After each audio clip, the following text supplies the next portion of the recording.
Hey, what's going on, everybody? How are you doing? Happy Thursday, everybody. Hope you guys are doing good. We are set and ready here to hopefully see Starship Flight 7 launch here in the next hour or so. They are currently scheduled. They have already pushed back their T-0 time from the original 3 p.m. to now 3:37 p.m. That is Mountain Time. So taking off around 5:37 p.m. Eastern Time. Yes, more rockets. We're turning around from a fantastic early morning yesterday with New Glenn. Man, what a wild ride that was.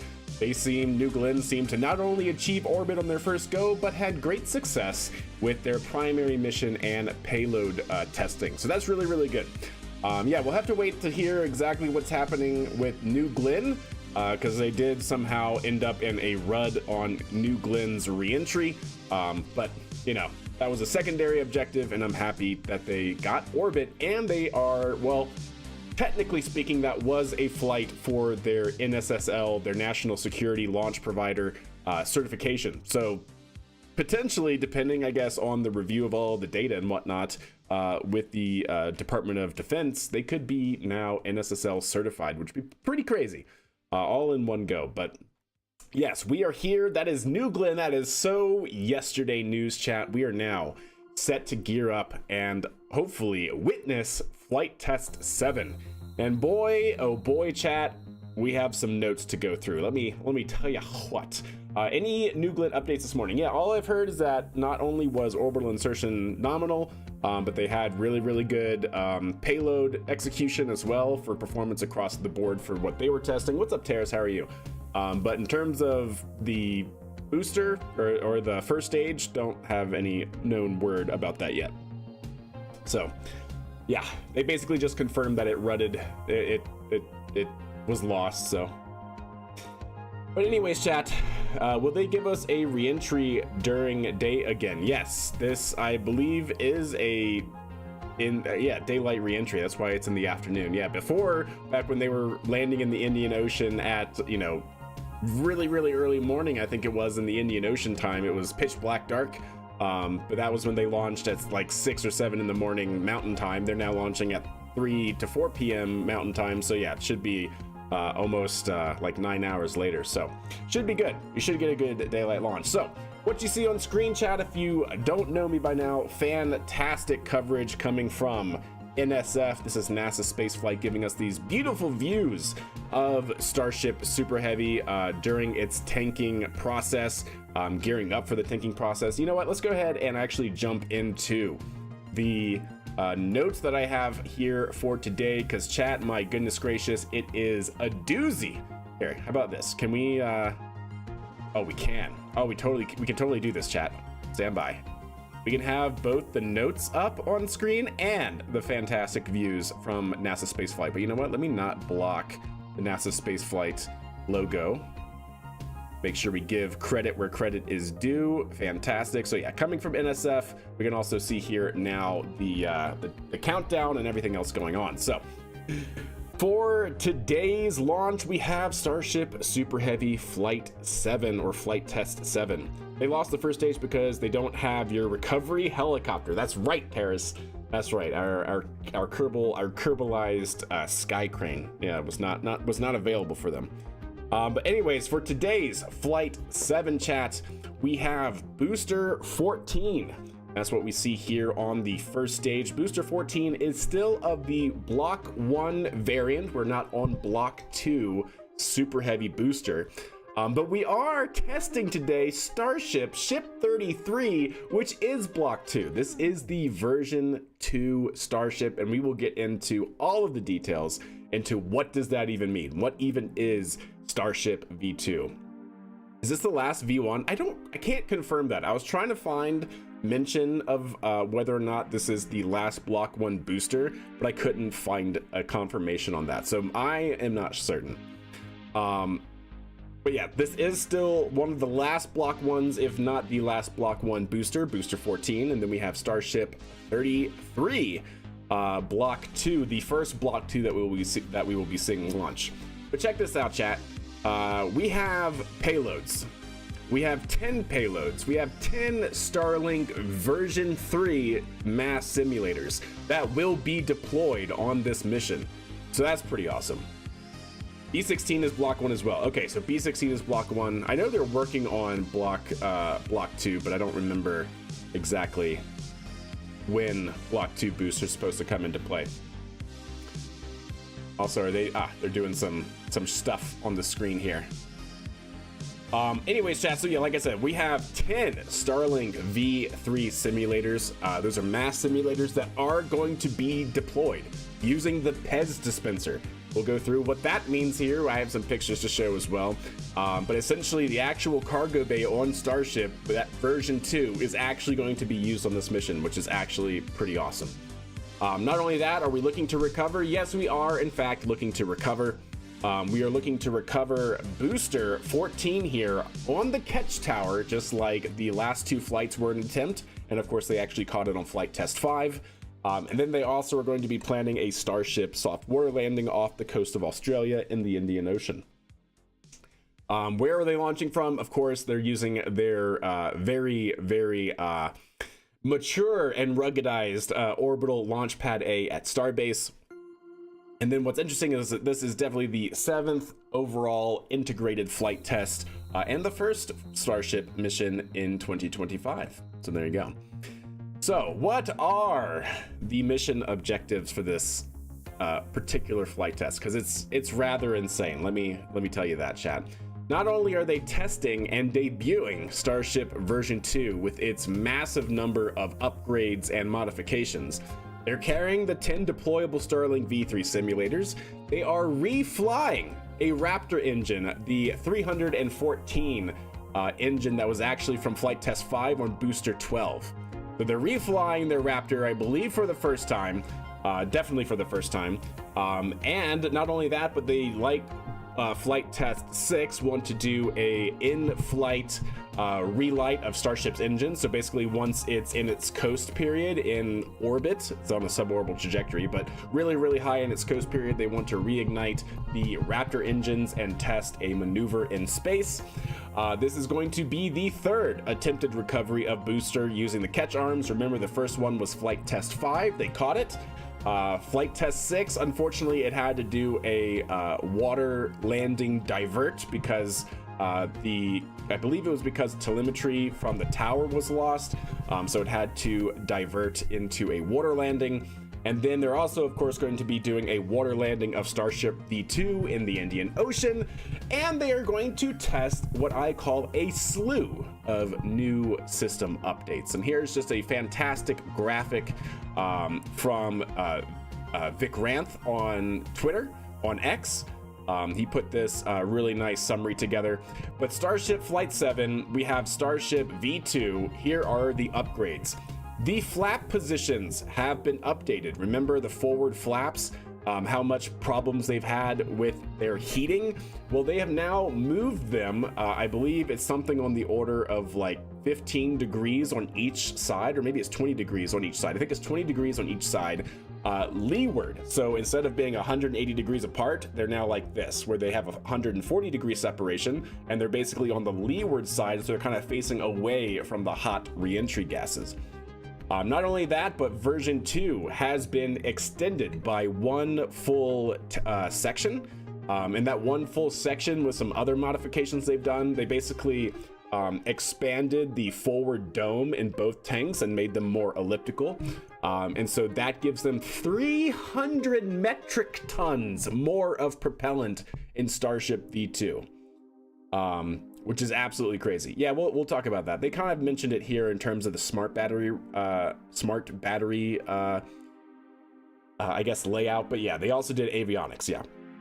But yeah, so they were able to extend the entire propellant payload, if you will, of Starship version 2 with 300 additional metric tons of propellant, increasing their total propellant by 25%. So yeah, rather wild. Not only that, but there is a number of other internal structures that have been optimized.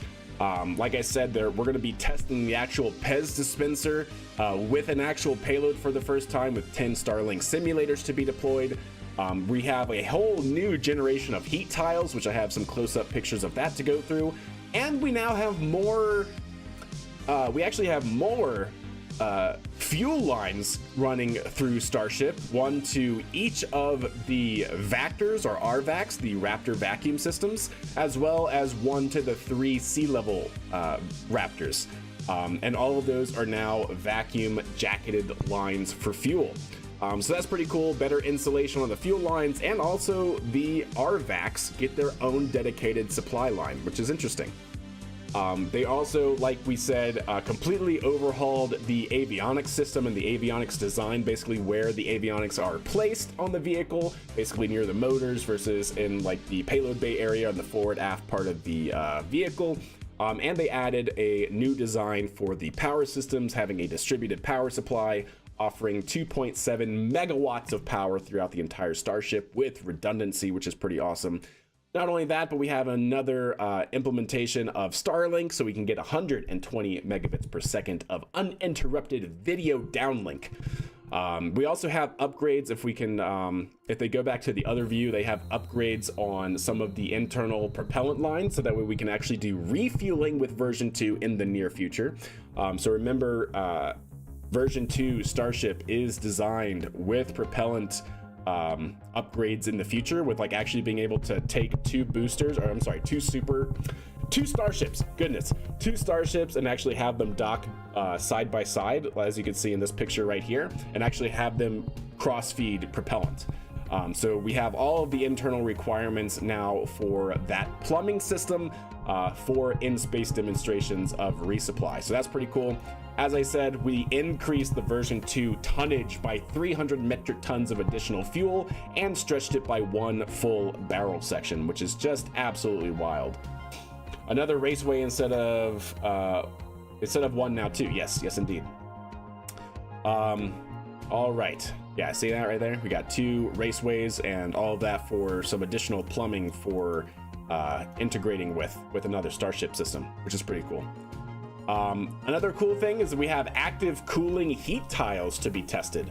So yeah, they actually now have several cooling lines in certain areas of Starship that run propellant through it in order to help cool that area of Starship, even with tiles involved as well. So not only are they testing new tiles, they're also testing this active cooling system, which is actually pretty interesting.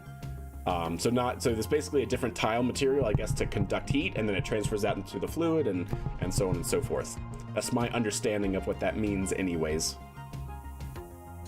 FYI, there's a light banging in your mic. Oh, is there? Oh, I know why. It's my coffee mug. Every time I was moving, my coffee mug was right behind my mic and it was tapping it, I think. Is it gone now? Hopefully it's gone now. Like I said, Raptor engines are being reflown. Well, a single Raptor engine is being reflown from Booster 12 on Flight Test 5. And of course, we're now doing another booster catch attempt at Starbase. So quite literally, absolutely fantastic infographic. Really gives a good rundown of a majority of the things to expect for this flight. But it's going to be a good mission, chat. They are tested, like version 2 Starship is like a whole new Starship, quite literally, like completely new fin designs. The entire vehicle is stretched. Believe it or not, the payload section is actually smaller, but they haven't actually gotten rid of any payload volume, which I think is actually really, really cool. So what do I mean by that?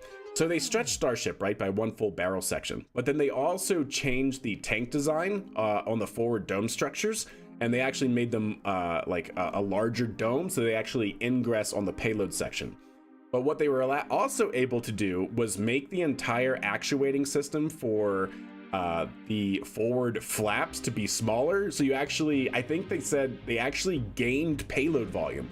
So the overall size of the payload bay is smaller in one dimension, but the overall volume of that payload bay actually got larger, which is kind of interesting. 2 rocket guys in 1 day. What's up, Dr. Longballs? That's right. Cheers. The V1 booster has a TWR on liftoff of 1.18, so it'll be comparable to what we saw with New Glenn last night. New Glenn had like a maximum lift off TWR last night of like 1.2, which is kind of crazy. Where do we put this, chat? I don't know where we put this, but anyways. So yeah, like I said, it's going to be an absolutely fantastic flight here tonight, testing a whole new vehicle essentially. So that's really cool. So like I said, in terms of the payload, Ship 33 will deploy 10 Starlink mass simulators similar in size and weight to the next generation Starlink satellites. By the way, so remember I was talking about the whole payload bay actually having more volume now, even though it's slightly smaller in one dimension. They can now fit 54 version 3 Starlink satellites. 54. The old number was 40. So they were able to increase the overall payload volume by 14 Starlinks, which is, that's not a small amount. Like version 3 Starlinks are like the entire size, like planform section of a like Ford Super Duty chassis. Like those things are large. What's up, Seacracken? How are you doing? The most amazing rocket, the world's most advanced rocket, even the vents are used efficiently as thrusters. That's true. Yeah, that's actually very true. Yeah. Yes, a lot of the mentality of no part is best part and dual use applications rule. What do I mean by that? If you can use the same system to do multiple things, why not? Why do you need multiple vent lines if you can just use one vent line as a thruster? Like, fantastic. So let's actually get into the trajectory for this overall flight. So, before I move on, interesting note, right? This is an entirely suborbital trajectory. So the Starlink simulators, which will be deployed from Starship's payload bay, are going to be also on that same suborbital trajectory with Starship and splash down in the Indian Ocean. So that's kind of interesting. That's cool. So the intended trajectory for today's flight 7 is identical to the past 4 flights, meaning same entire trajectory heading out towards the Indian Ocean. It's going to be roughly an hour-long mission, if I remember correctly. Booster, of course, is going to separate around the same time, and then it's going to do a slightly shorter boost back phase burn, which is kind of interesting. I believe I remember seeing that the entire boost back burn for flight test 6, or maybe it was flight test 5, was like, I don't remember. It was something like, it's like 10 seconds shorter, the boost back burn, which is kind of interesting. 1 hour, 10 or so minutes. Yeah, 1 hour, 10 or so minutes, I guess, until actual splashdown. So fair enough. Fair enough. Yeah, so the overall trajectory for today is still largely the same. Boost back burn for for Super Heavy, going into a landing burn, and then hopefully catch tower. And we're going to see Starship get into its suborbital trajectory, putting its splashdown point over the Indian Ocean, and then it's going to do an in-flight relight of its Raptor engines. It's going to deploy the Starlink version 3 mass simulators 17 minutes after flight. Yeah, so quite a lot to do here in a very short amount of time. What's up, Draw Pass? How are you? Do you want it to say replay on screen? I don't. Thank you for the catch there. My sincerest apologies. That is from last night when we were actually watching the replay of New Glenn. This is not a replay. I swear, it's not a replay, chat. This is live. Bringing it to you live, so yeah.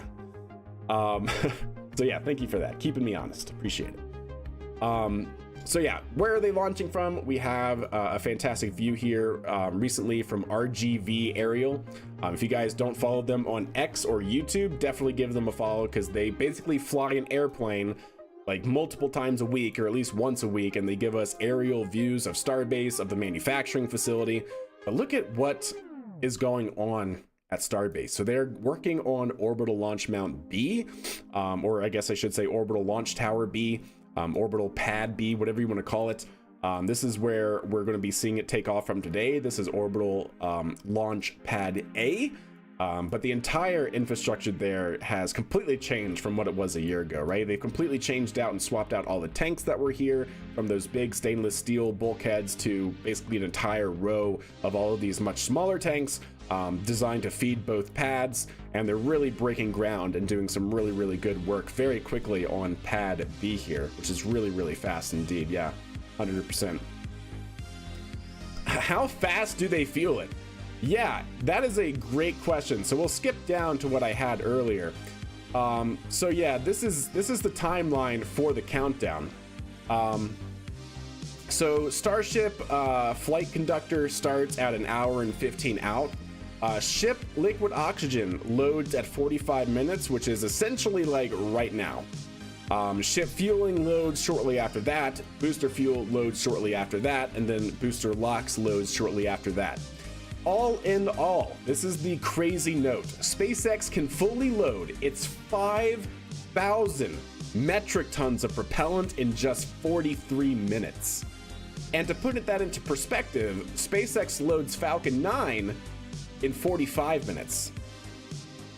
So they do more faster than they can with a smaller vehicle like Falcon 9.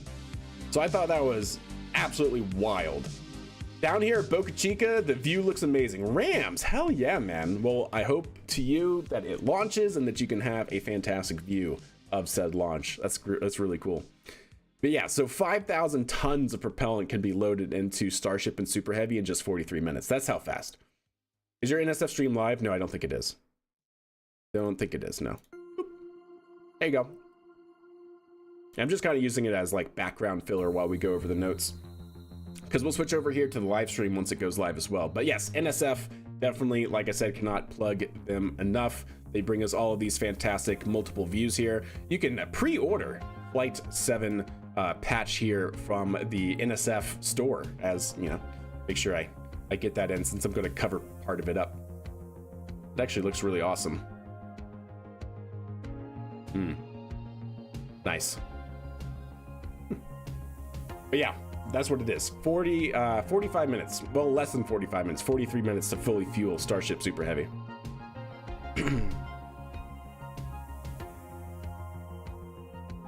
Was Star Hopper also 9 meters? That's a good question. I don't remember. I think it may have been.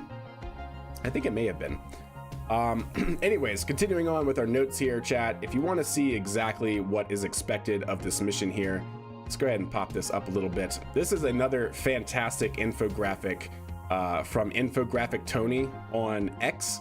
Definitely, you got to give them a follow. This is a amazing infographic. So, what are we to expect here, chat? Obviously, we have launch occurring, liftoff mid-January 2025. SpaceX 7th Starship test flight will ignite 33 Raptor engines on the booster E14. All of that will be set to take off. We'll have a nominal trajectory. Max Q will be at around 1 minute and 2 seconds into flight, followed by booster most engines cutoff at T plus 2 minutes and 32 seconds. After that, a lot of things will happen in pretty rapid succession. About 6 seconds after that will be a hot fire of the Starship engines, and then immediate separation. At the same time, booster will then flip around and start its boost back burn to basically do this maneuver right here. Boost back burn to line itself up on a trajectory to take it back to Starbase to actually be caught by the catch towers. After that, they're going to jettison the hot staging ring, because this is still block 1 booster. Block 2 booster is not supposed to have this hot staging ring that needs to be jettisoned. It'll be integrated. But yeah, so they'll be separating the hot staging ring. They'll do a booster landing burn. All of that coming in fast. Remember, there is no supersonic retropropulsion on the first stage on an RTLS of this type of vehicle. It'll do its landing burn, igniting all 13 engines, if I'm not mistaken, and then throttling down to 3. And then, yeah, it should hopefully just be caught on the catch towers. A lot happening in a very, very rapid succession. In the meantime, while all of that is happening, Starship will continue on its way and achieve, hopefully, its desired suborbital trajectory 8 minutes and 53 seconds into flight. From there, 17 minutes and 33 seconds will be the deployment of the Starlink version 3 mass simulators from the payload bay. I really hope we get some amazing views from that. I'm sure that we will. It's going to be amazing. From there, the Raptor relight will occur and basically demonstrate again more usage for orbital maneuvers of reigniting the Raptor engines. Then we'll go through Starship reentry, 47 minutes and 14 seconds into flight, followed immediately 15 minutes later or so by the actual landing. We will do the flip burn, splashdown. Yes, all in total, it should be an hour and like 10 minutes of total flight time on the vehicle for the entire mission today. But yeah, like I said, absolutely fantastic graphic here from Infographic Tony on X, but yeah, landing right here, by the way, chat. I actually have another picture next on this, but it's going to be landing right here, right off the coast of Australia in the Indian Ocean. We can actually see it from here. Oops, I don't actually have it up on that one. We can see, do I have that somewhere? Yeah, I have it here. So here you can see this is coming from the Orbital Master, Jonathan McDowell on X as well, giving us a pretty good view of the expected trajectory, basically flying east out of Boca Chica, taking them around Earth on a suborbital trajectory, and here is their cone of expected entry. Right, because when you go to actually fly something and it's going to re-enter, you have to file that and make sure everything is okay, and then you have to hit this target within some nominal boundary. Otherwise, you know, you're deviating from your intended target. So this is going to be its desired landing area, ideally right here off the coast of Australia. Pretty good. What's up, Anime? How are you doing? What's the name of your note software again? Logsec or Logseek? Yeah, like logical sequence is what it stands for, but it's pronounced Logseek. Yeah. Yes. Good on you, Anime. Does Starship help Super Heavy scrub some velocity during hot staging, since it kind of pushes Super Heavy in the opposite direction, or is it minimal? It's not necessarily minimal, so it's not a lot, but yes, it does. In fact, I remember Elon talking about that one of the things that Starship does is it, once the Super Heavy separates, it's already canting its engines to start turning, and then the thrust from Super Heavy helps it. So like, is it a lot? No, it's not really a lot, but it's definitely helpful. Hey, what's up, Nick? How are you doing? When will we get to see the tanker test? Oh, I don't know. I don't know when exactly that is scheduled, because they haven't really technically demonstrated except for one-time propellant transfer. So I'm not sure how much testing they have to do before they get two starships together and then say, yep, we're gonna now send it, dock two starships together. They have to test docking of two starships, although I guess that could all be wrapped up into one test. There's a lot that has to still go on between the in-flight refueling demo. But yeah, what's up, Mr. J Speed? How are you doing? Hope you're doing well. But anyways, we'll go ahead and slim this back down and look at some more fantastic NSF live stream here. Yo, and Mr. J Speed coming in with that Twitch Prime subscription on the Twitch side. Much love to you, my friend. Hope you're doing well and enjoying the content, because we have a lot of notes still to go through. Okay, so rocket overview. You guys already know that Starship is currently leading in the overall size, mass, power, orbital capability, or at least on paper orbital capability. It's the most powerful rocket. Okay, chat, like let's just put it the way it is. It's the biggest that it is right now. 124 meters. That's 408 feet tall. They added like 12 feet, I think, to the overall length of Starship Super Heavy. So that's like 4 meters to the overall size of Starship by stretching the version 2 Starlink. 9 meters in diameter, is 3 stories tall wide, which is absolutely crazy. So 30 feet in diameter, that's 9 meters. Payload to LEO, of course, right now, that is unknown. We do have the mass simulator of 10 V3 Starships, or Starlinks. 10 V3 Starlinks are as mass demonstrators for this flight that will be deployed, so this will be taking up some payload. Their target, of course, on paper is 100 to 150 metric tons. That's between 200,000 and 300,000 pounds. Just absolutely wild. 2 times the thrust of Saturn V. That is true. That is exactly true, yeah. So if you want to take a look at the entire stage by stage breakdown, here we can see it on screen. This is coming from Bingo Boca on X. Like I said, you gotta follow all these people on X because they always do these infographics, which are really, really cool and helpful. But yeah, so Starship S-33, that's Starship 33, that's this flight, the first version 2 Starship, has a stretched height of 52.1 meters. It used to be like 50.4 and now it's 52.1. 171 feet by itself, 9 meters, dry mass 135 tons, prop mass now 1,500 metric tons. Remember, they added 300 metric tons of propellant to Starship version 2 in comparison to version 1.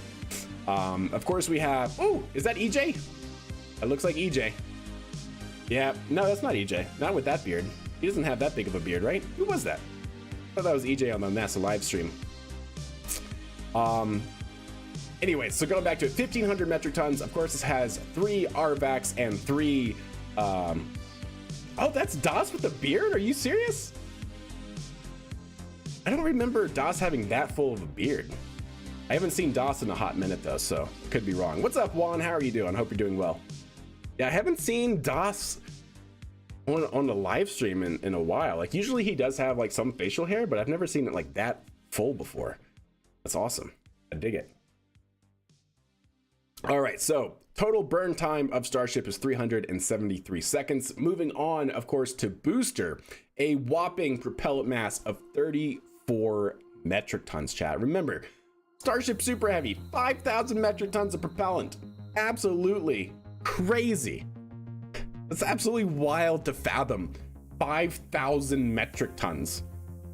5,000 metric tons. That to me is, that's just so much. Anyways, expected TWR here, just based on the numbers, is around 1.35. I think it's typically lower than that, but just according to the numbers, whatever SpaceX puts out for their version 2 Raptors and the actual mass of their vehicle, it's around 1.35. Here you can see a human, or whatever that is for scale, next to their Vector. otherwise known as the RVAC. Absolutely ginormous, basically the same vehicle with a larger nozzle extension as the Raptor sea level variants that are on Booster.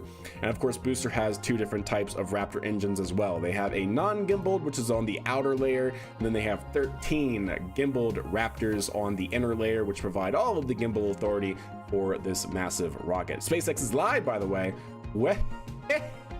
Hell, alrighty then. Let's open that up. Ooh. All right. Yes. All right. I'm gonna wait until after their. Yo, what's up, Snackless? How are you doing? What you got here? Ooh, Nuglin. Oh, Nuglin and KSP chat. That is looking mighty fine. Ooh, I like what you did with that. Yeah, that's looking really sleek. Looking mighty sleek, my friend. Very good. Very good. Yeah, I'm gonna wait until after their intro just for like music DMCA reasons, but why is it not returned and sunk in why is it not returned and sunk in the ocean? Because they're not ready for that anime, right? Like Booster is already trying to do a catch attempt, and at least how it seems right now, I don't know if they can do both a Booster. It's gonna look pretty similar profile-wise to that last one, and that's what I said. Same exact flight profile as the last one. Off, as always, with liftoff, the Super Heavy igniting those 33 Raptor engines. Yo, what's up, Frizz? How are you doing? Gonna power us through that initial ascent, get Starship on its way to space before we get to the hot stage maneuver. Exactly. The ship will then ignite engines while it's still attached to the booster. That will allow us to separate the two stages. That booster will leave a few engines on for that flip and return back here to Starbase for a catch at the launch tower. And while booster catch is blowing our minds, ship keeps going all the way to space. Exactly right. Suborbital trajectory. Got a couple on orbit things. We're going to deploy our first test satellites. Also going to relight a Raptor engine while in space. That all sets us up then for re-entry. As we have seen on the previous flights, courtesy of Starlink, that re-entry period gives us such gorgeous views. It's like, you know, just a rainbow flow of colors. Oh, it's going to be so good, chat. As the ship re-enters the Earth's atmosphere. The ship will relight its engines, perform a flip maneuver for a soft water landing in our targeted location in the Indian Ocean. And that will once again be daylight, given our later launch window. So today's flight test will be launching the next generation of Starship. It'll attempt the first version 2 block 2 test, fly multiple re-entry experiments. So that was everything I just went over. So we're gonna mute them and go back to our notes here. So yeah, we already went through, and I actually have more. We'll go through it again. Everything that they're testing on this flight, it's quite significant. But yeah, so that was, as we were saying earlier, is the breakdown for this flight for the Booster and Starship. Starship 33, Booster 14. We have a Block 2. A Block 2 Starship. The flaps are now angled at 140 degrees instead of 180. So instead of being like basically right in the oncoming flow going through re-entry, they're actually canted back on the leeward side to reduce heating on those forward flaps. Man, I've already gone through all this. SpaceX, you gotta catch up. Yes, Starship has been stretched by about 1.5 meters. They've increased the overall liquid methane and liquid oxygen capacity. They've increased the dome structure. They've actually reduced the overall dimension of the payload bay, but they actually gained payload volume because they were able to make the flap smaller. All of these different white spots here are, I believe, what they're calling the active tile system that they've been going for, which is pretty cool. On your screen, including some that have a version with active cooling. What I say? The vehicle's avionics, its brains got a complete redesign. Some of the new things, we've got 4 of these upgraded Starlink terminals that combine Starlink, global navigation, and what's up, floating? How are you? Into a single unit. And then on the sides of the vehicle, we have these catch fittings. They're non-structural, but we're going to be able to see how they perform thermally during re-entry. We also smoothed part of that tile line to address some hot spots that we saw during entry on the last flight. Now, the ship and the booster, they weren't the only thing to get some upgrades on the ground side. Several Hey, from radar Italy. What's up, sensors will Vilma? be How are you? tested on the tower catch arms as we experiment with additional ways to measure distance between the arms Interesting. and the vehicle while That's we prepare cool. for ship catch. New sensors Now, this is to just a measure handful distance of during many the actual upgrades pincher included grab. on this flight that make this the most capable Starship that we've flown so far. Oh, Something there's really the cool Starlink. Has me super excited. We're going to be deploying 10 Starlink simulators. Look at that are those simulators, similar in chat. size to our next generation Starlink satellites, with They pretty just look like unparalleled payload capacity hunk of and full aluminum. reusability. Starship's going to be able to deploy Star more trackers and advanced avionics. V3 That makes satellites, sense. which is going to help us continue to revolutionize global connectivity.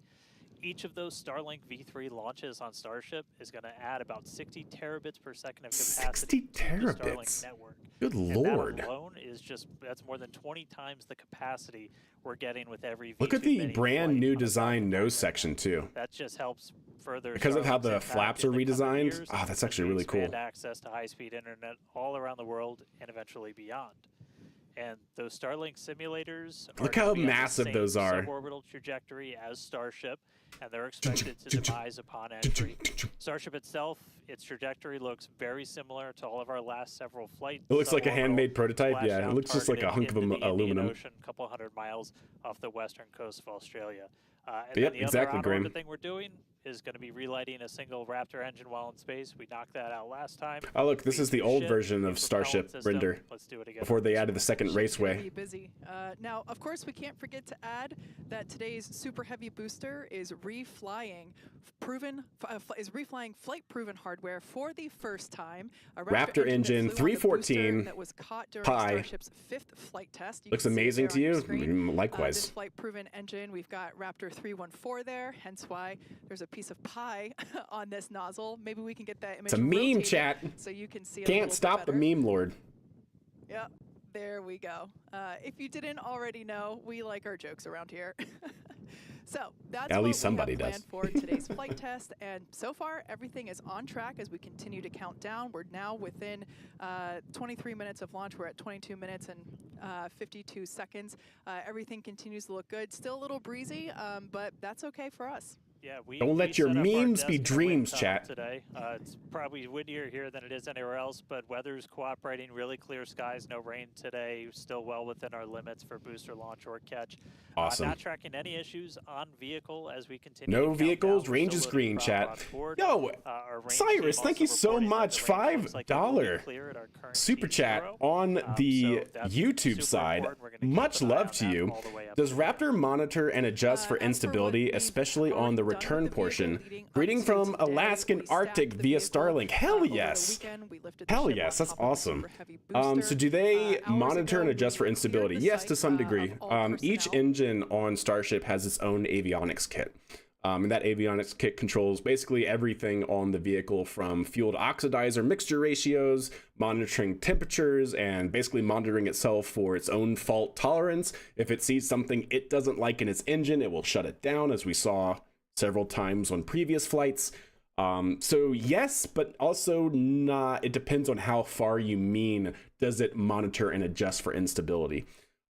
Basically, its control unit is there to control the rocket. There's a very set point that the rocket engines are designed to fly at, and a very specific trajectory that they're supposed to fly out with respect to time. Does the computer see a slightly lower oxidizer input rate than it should, and therefore ramps up the RPMs on the turbo pump? I don't think it's like that.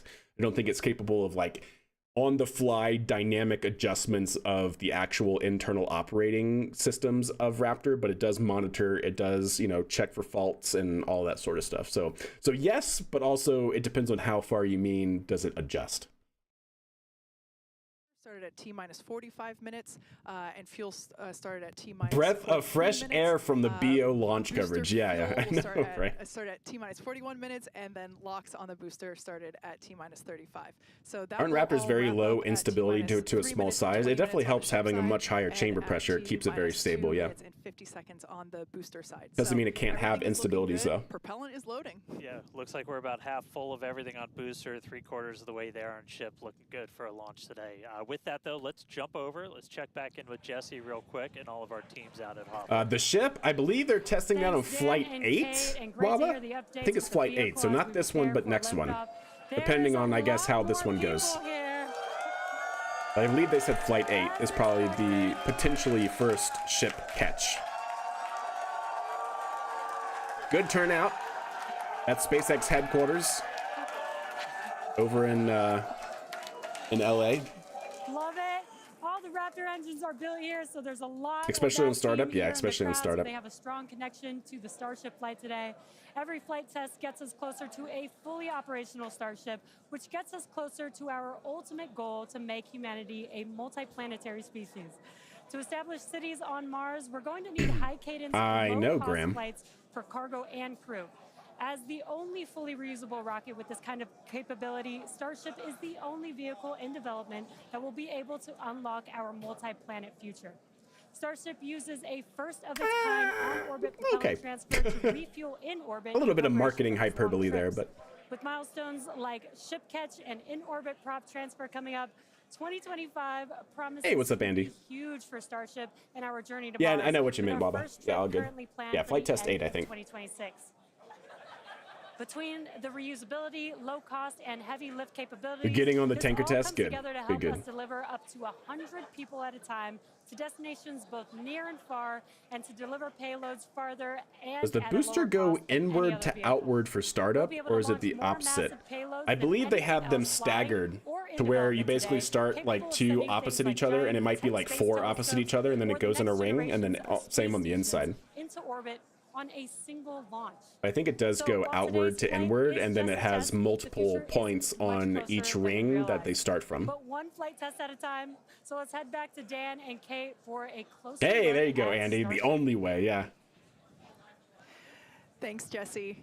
Starship Another features flight test. two Ugh, major yeah, I parts. know, The right? ship, How which you has 6 doing, Ben? Raptor Hope engines, you're doing well. and the Super Heavy booster, which has 33 Raptor engines. All right, we're 18 minutes the in. Raptor engine is We, a reusable methane-oxygen staged combustion engine check that our powers notes the Starship here. system and has twice the thrust of the With Falcon 18 9 minutes Merlin left, engine. chat. Now, just like we saw flights 1 through 6, the current iteration of Starship We're is at an Raptor experimental engine, vehicle flying for Raptor engine development. chill down. As we mentioned earlier, today's flight is debuting a ton of upgrades that we've had 19 in the minutes and works 40 in seconds. order We're to here. increase Starship's reliability and performance. Next bit will be Several of locks, these or will be upgrades ship will load also complete, unlock our ability and then to fly booster load longer complete. missions, something that we'll want to do as we start doing orbital flights around Earth. And then to get an even better sense of just how big Starship is, we can start here. Let's take a person about 2 meters tall. Towering over that, you got your Millennium Falcon clocking in at 35. Just above that, we've got a Falcon 9 rocket, payload fairing attached. Double that height, you're up at 70 meters. And then topping it all off, nearly twice the size, it's a fully stacked Starship up to 123. You've got 2 meters taller. They already get some of that capability, altogether, the Sea-Kraken, ship, yeah. 52 meters, super heavy boosters, 71. Just by having And that many what's engines, your super internal fun engines are is going we're to make ship and benefit booster from the even aerospike taller effect. in the future. Which is crazy because turning I love the around and comparison, looking at yeah, it I and know, it's thinking pretty that good. It's going to be bigger. It's Gotta mind get blowing. bigger. Make the ship as tall as the booster. Now, moving up the rocket, the ship features 6 Raptor engines. 3 optimized for sea level performance and 3 optimized for vacuum performance. Raptor Vacuum, or RVAC, is a similar design to the Raptor engine, but features a larger exhaust section and a larger expansion nozzle to maximize the engine's efficiency in space. Our upgraded ship that RVAC, we're debuting today sea level. carries about 300 Vacuum, more tons sea of level. propellant than the last flight's ship, bumping it up from 1,200 metric tons to about 1,500 metric tons. It's a lot. The ship is one is designed reused, for vertical 314. takeoff and landing on any hard surface. Now, the ship is also Person for scale. outfitted with newly redesigned forward flaps that are used to aerodynamically control the vehicle's attitude during atmospheric flight and enable a precision I landing. like that The new camera flaps angle. are lighter Wow. and positioned more leeward That's or awesome. away from the heat shield. What a great shot. You can see the new vent on the Reusability, flap ship here, has chat. To be able to survive re-entry not just one time, but multiple times. Wow, that's awesome. The ship's heat shield is essentially That's cool. what does the job for that. We've been iterating on that. Are Starship launches from seaboard platforms feasible to increase throw weight to orbit by launching at the equator, or is it not cost effective at this point? I don't know. I think the jury is still out on that one, Cyrus. Like, obviously, Starship. During that I'm sorry. Obviously, SpaceX put out a lot of renders of them doing mid-sea launches or like in the ocean launches at different points, especially for their concept of doing point-to-point flights. So it's definitely feasible. Is it practical? That I think is what remains to be seen. Because, you know, you need a lot of infrastructure, obviously, to fuel 5,000 metric tons of propellant and then launch and catch a system, and to redo that. So you need propellant delivery of 5,000 metric tons of various propellants every flight. So yeah, it's probably not practical anytime soon. Of Starship flights are the incredible views that we get throughout flight, of course, courtesy of Starlink. Not a Musk fan at all, but always love some to rocket expand content. the Hell yeah. Starlink network, both on Earth and in space. Here's Jesse with more. So to my knowledge, Sea Kraken, so I know for this one has no version 3 Raptors, but they are making with each iteration new versions of both engines. So basically, because the RVAC is essentially the same power head and everything as the sea level variant, just with a larger nozzle extension. So for the most part, the engines are the same. So if they create Raptor 3 sea level, they create Raptor 3 Vector. Megabits of real-time, high-definition video and telemetry in every phase of flight, providing invaluable engineering data. Will they try catching Super Heavy? Yes, they will. Across all systems. And all of that streaming data will be put to good use with the more than 30 cameras on the vehicle for today's flight test. Starlink is the world's largest satellite constellation, operating in low Earth orbit to deliver high-speed, low-latency broadband internet, providing access to people That will be at around 6 the minutes and world. 55 seconds. Many will have never had connectivity before. Starlink now serves more than 119 countries, territories, and other Payload markets. deploy, And 17 here at SpaceX, minutes. we've been developing Starlink's communication capabilities, Raptor in-light not just demo. for humans on Earth, but for astronauts Landing in flip, space. landing burn, Our recent Polaris Dawn mission, landing. we deployed Yeah, a we got some really high-speed awesome internet things happening connection in Dragon this flight. for the very first time. Here's a quick Hey, what's look up, at Intense? that How are went. you? Starlink is an amazing I'm just gonna, because I don't want YouTube or anything to get muted by any music they use. So in the meantime, we'll get back to our notes. So this is what I was showing earlier. We saw a better picture when they actually did the live stream. This is one of the mass simulators of Starship. It's essentially just a big, like, aluminum milled structure that's meant to simulate size, and I think at least part of the mass of a Starlink V3. And they're also testing the Payload PEZ dispenser, the Starlink PEZ dispenser. Here you can see the upgraded Starlink terminals that are now fully integrated into Starship. Man, Starlink, Starship, Super Heavy. Yeah, all the different names for this one. This is another great picture. This is also from Boca Chica Gal, by the way, from NSF. Look how clean these tiles look, chat. I mean, just my goodness. If you guys remember, like, early versions of Starship, like, the tiles had all of those little bits of, like, you know, buttressing where they actually had a crack or they weren't fully, you know, smooth. Look at this. It is actually, like, perfect. It looks perfect, chat. Like, they all look like they are super smooth all the way around the vehicle. And then, as you can see here, they're testing a new structure on the side of the vehicle. This is, I believe, just below the payload bay. And this is going to be basically a design point for testing on this flight to see how this interacts with the heat going through re-entry, because this is where they want to put the catch arm hold down points, or the catch arm structural points. So this is not going to be landing on the catch tower today, and this is not a structural system. It's just bolted onto the frame, or I should say bolted onto, like, the skin. But they're testing this to see how this particular structural design works with the heating, if it's going to come back for a landing and actually have the catch arms catch it right here. So yeah, pretty awesome. Like I said, a lot of upgrades for this Starlink. Sorry, for the Starship. Man, I am struggling with the names today, chat, I swear. Yeah, all the chips and dings, very, very clean. And here you can see what they were talking about earlier, all the new different tile systems that they're testing, all of the active tile systems that they're testing. Remember, they're testing actively cooled tiles. meaning that they have a little bit of propellant in big propellant tubes that are running on the inside of the rocket to help with heat transfer. Yeah, pretty wild, all the different things that have been added here. Oh yeah, and one thing I think is new on the booster side. Do I have a picture of booster somewhere? Yeah, I think one of the new things on booster is they added some structural rigidity on the center of booster. So you see these stringers right here? Those weren't here on Flight Test 5 or 6. They weren't here on previous Super Heavy builds. So these right here on the center are new structural joints. So I guess Super Heavy did some funnies that SpaceX saw in their telemetry last flights, and they were like, you know what, we should try and you know, make this more rigid or something like that. So yeah, kind of interesting. They reinforced that section. All right, I think we just about went through most of the notes. Here's what I was talking about in terms of the internals to Starship.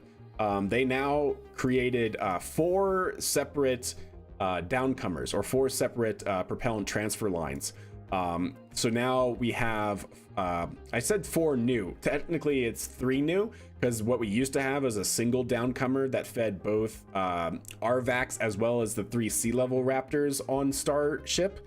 Now we have 1 single downcomer for the 3 sea level variants of Raptor, and then each of the RVACs has its own propellant feed supply, and these are vacuum jacketed propellant tubes, which is actually really interesting.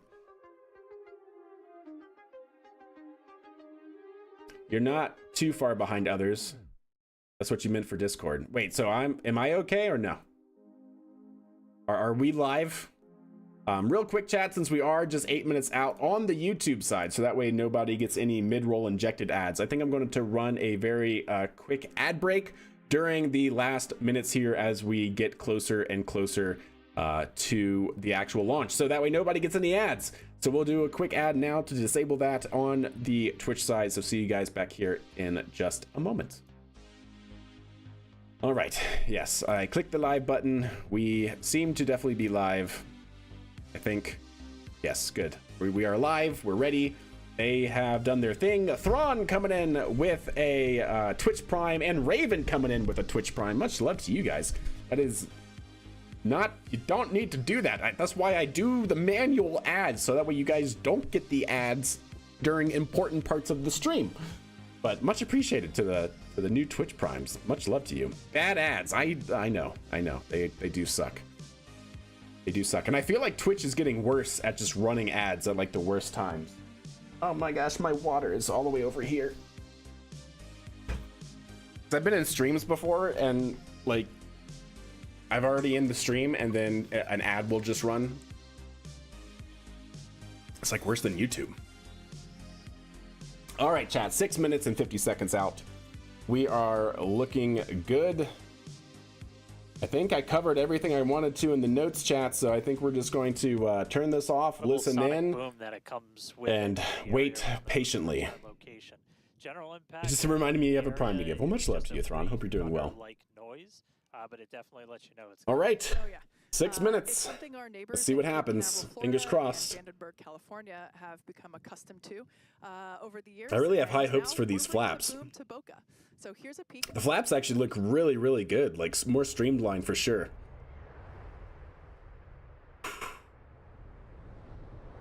Ah, what a wild day that was, chat. I'm 20 seconds behind. Well, am I 20 seconds behind, or is because I just hit the live. Do I just need to refresh or something? Because I re-hit the live button. And that's where it's taking me. Yeah, let's go back. And then I go live now. Invested in this flight. And of course, Okay. many other SpaceX employees also here across We'll see. our site supporting their teams. I'll just leave it there. Hopefully that's the best I can do. This isn't like YouTube where I can fast forward. And we're all very excited for another round of firsts, but I'm pretty sure the crowd is looking forward to potentially watching those chopsticks catch another How do you make a new booster. Glenn first So stage let's with see how wings? excited they In are KSP? today.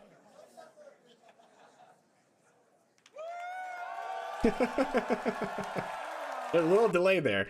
Oh, come on. Don't do this to me. Okay. I time traveled into the future. Got it. In KSP, yes. Yeah, real quick tangent. Just under 5 minutes to go. We are all very excited here. We're going to send it back to you at Starbase for the final minutes of the countdown. Kate and Dan. Nice. All right, thank you, Jesse.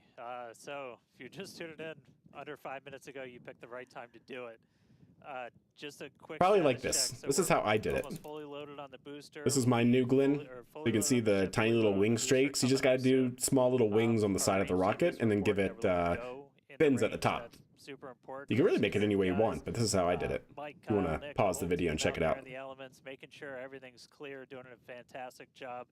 And we are coming up on 4 minutes and looking good for launch. Yeah, certainly exciting. Interesting, Raven. Fair enough. We do have an opportunity to hold at T-minus 40 seconds if necessary. This is a chance for us to Hey, what's up, Chimp? How are you? Additional checks if necessary. All right. If 3 minutes, 4 minutes, chat. Need to repressurize some tanks. Or Oh, I'm so use excited. A wayward vessel. Can't contain it. Range, last minute opportunity to clear it out.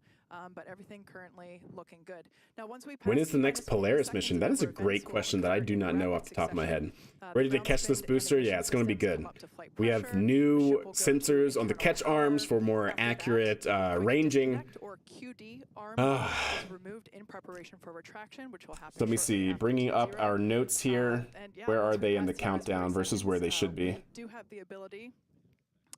We have the ability to recycle the count under certain Oh, conditions. that is the wrong back to that window. T-minus 40-second mark and hold there to assess what happened. And So at 3 assess minutes. opportunity to proceed again to T0. Yep, we've used that T-minus 40 hold a couple of times. Boat's usually Yeah. one of the items, but we Where- aren't tracking was it there? anything right now that would cause us to hold there. No, it's here. We can hold there for several minutes. Main thing you're watching at is you kind of set a clock because you're. So at 3 minutes and 20 seconds, they just finished ship prop loading. So booster should now be complete now. Although we just saw on the GUI that they just showed that ship was only, or sorry, Super Heavy was only at like 90%. So are they really going to launch with less than, with 10% less? I guess potentially there's the big vent out. So they closed out prop load. You see that? That massive vent there? So yeah, they closed out the prop. I wonder if that GUI was actually accurate or not. All right, 2 minutes. In about 24 hours now. Which is incredible given the sheer volume of propellant that is on board the vehicle there on your screen. 5,000 metric tons of propellant, chat. Coming up on the 2-minute mark. Yeah, it might not be putting maximum mass. Just interesting. They've never launched a Super Heavy fully loaded, I've noticed. New year, a lot of upgrades. Doing a lot of upgrades, chat. Ambitious things in space. New tiles, new TPS, new avionics, new batteries, new engines. Oh man. Yeah. We're looking good. Absolutely So, wild. as we mentioned before, we have New an opportunity version to of hold at Starlink, T-minus or 40 yeah, well, seconds, Starlink not as well, tracking Starship any as issues well. at the moment Starlink, that, Starship, all of would it's be new, chat, necessary okay? Right now, so fingers crossed we can pass through that checkpoint without stopping. But the folks on console are continuing to evaluate the launch commit criteria, making sure that the winds are within limits as well as any other weather restrictions. But man, compared You to could go on for yesterday, years this explaining is this a vehicle, I textbook know. Gorgeous day. Oh yeah, little. And because it's so breezy. much, it's like Got you clear can blue constantly skies, keep finding things that like, oh, you know, I didn't touch on this. So at this point, all the prop has been loaded on the vehicle. We've closed everything out. Like I said, they closed it out. That's what the big vent, big purge that we saw earlier was. What's up, Starfleet? How are you? Once we hit the 30-second mark, we'll hear the So flight 1 minute. director give the final go for Yep. launch. So we're under a minute.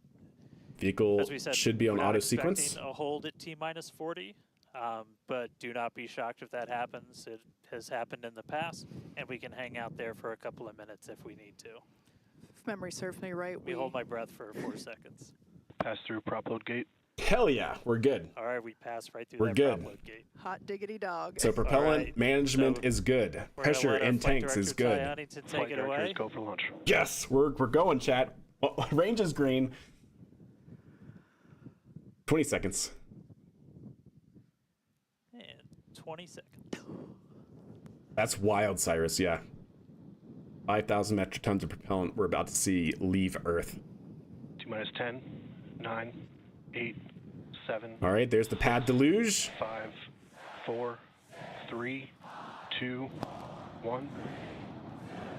There we go. Full ramp up. Oh, yes. We have liftoff. Look at that. You can see all of the sound waves propagate through the steam. Oh, that's so cool. Every time, chat, every time. Vehicle's pitching downrange. Looks good. 33 by 33 on the first stage Raptor engines. Booster check pressure is nominal. 30 seconds into flight. 30 seconds until max Q. Vehicle is rolling. All right, we're more than 30 seconds into flight. Telemetry showing 33 out of 33 engines as it's pitching downrange. It is booking it, right? That's what you get with Raptor 2s, chat. Ship, avionics, power, and telemetry nominal. Uh-oh. Oh, that's one of the Good call-outs on streamlined the ship and booster avionics. TPS you just parts. Heard the rumble hitting us about 6 miles away. Watching Starship arc into just endless. It's blue coming off a little skies bit. right now.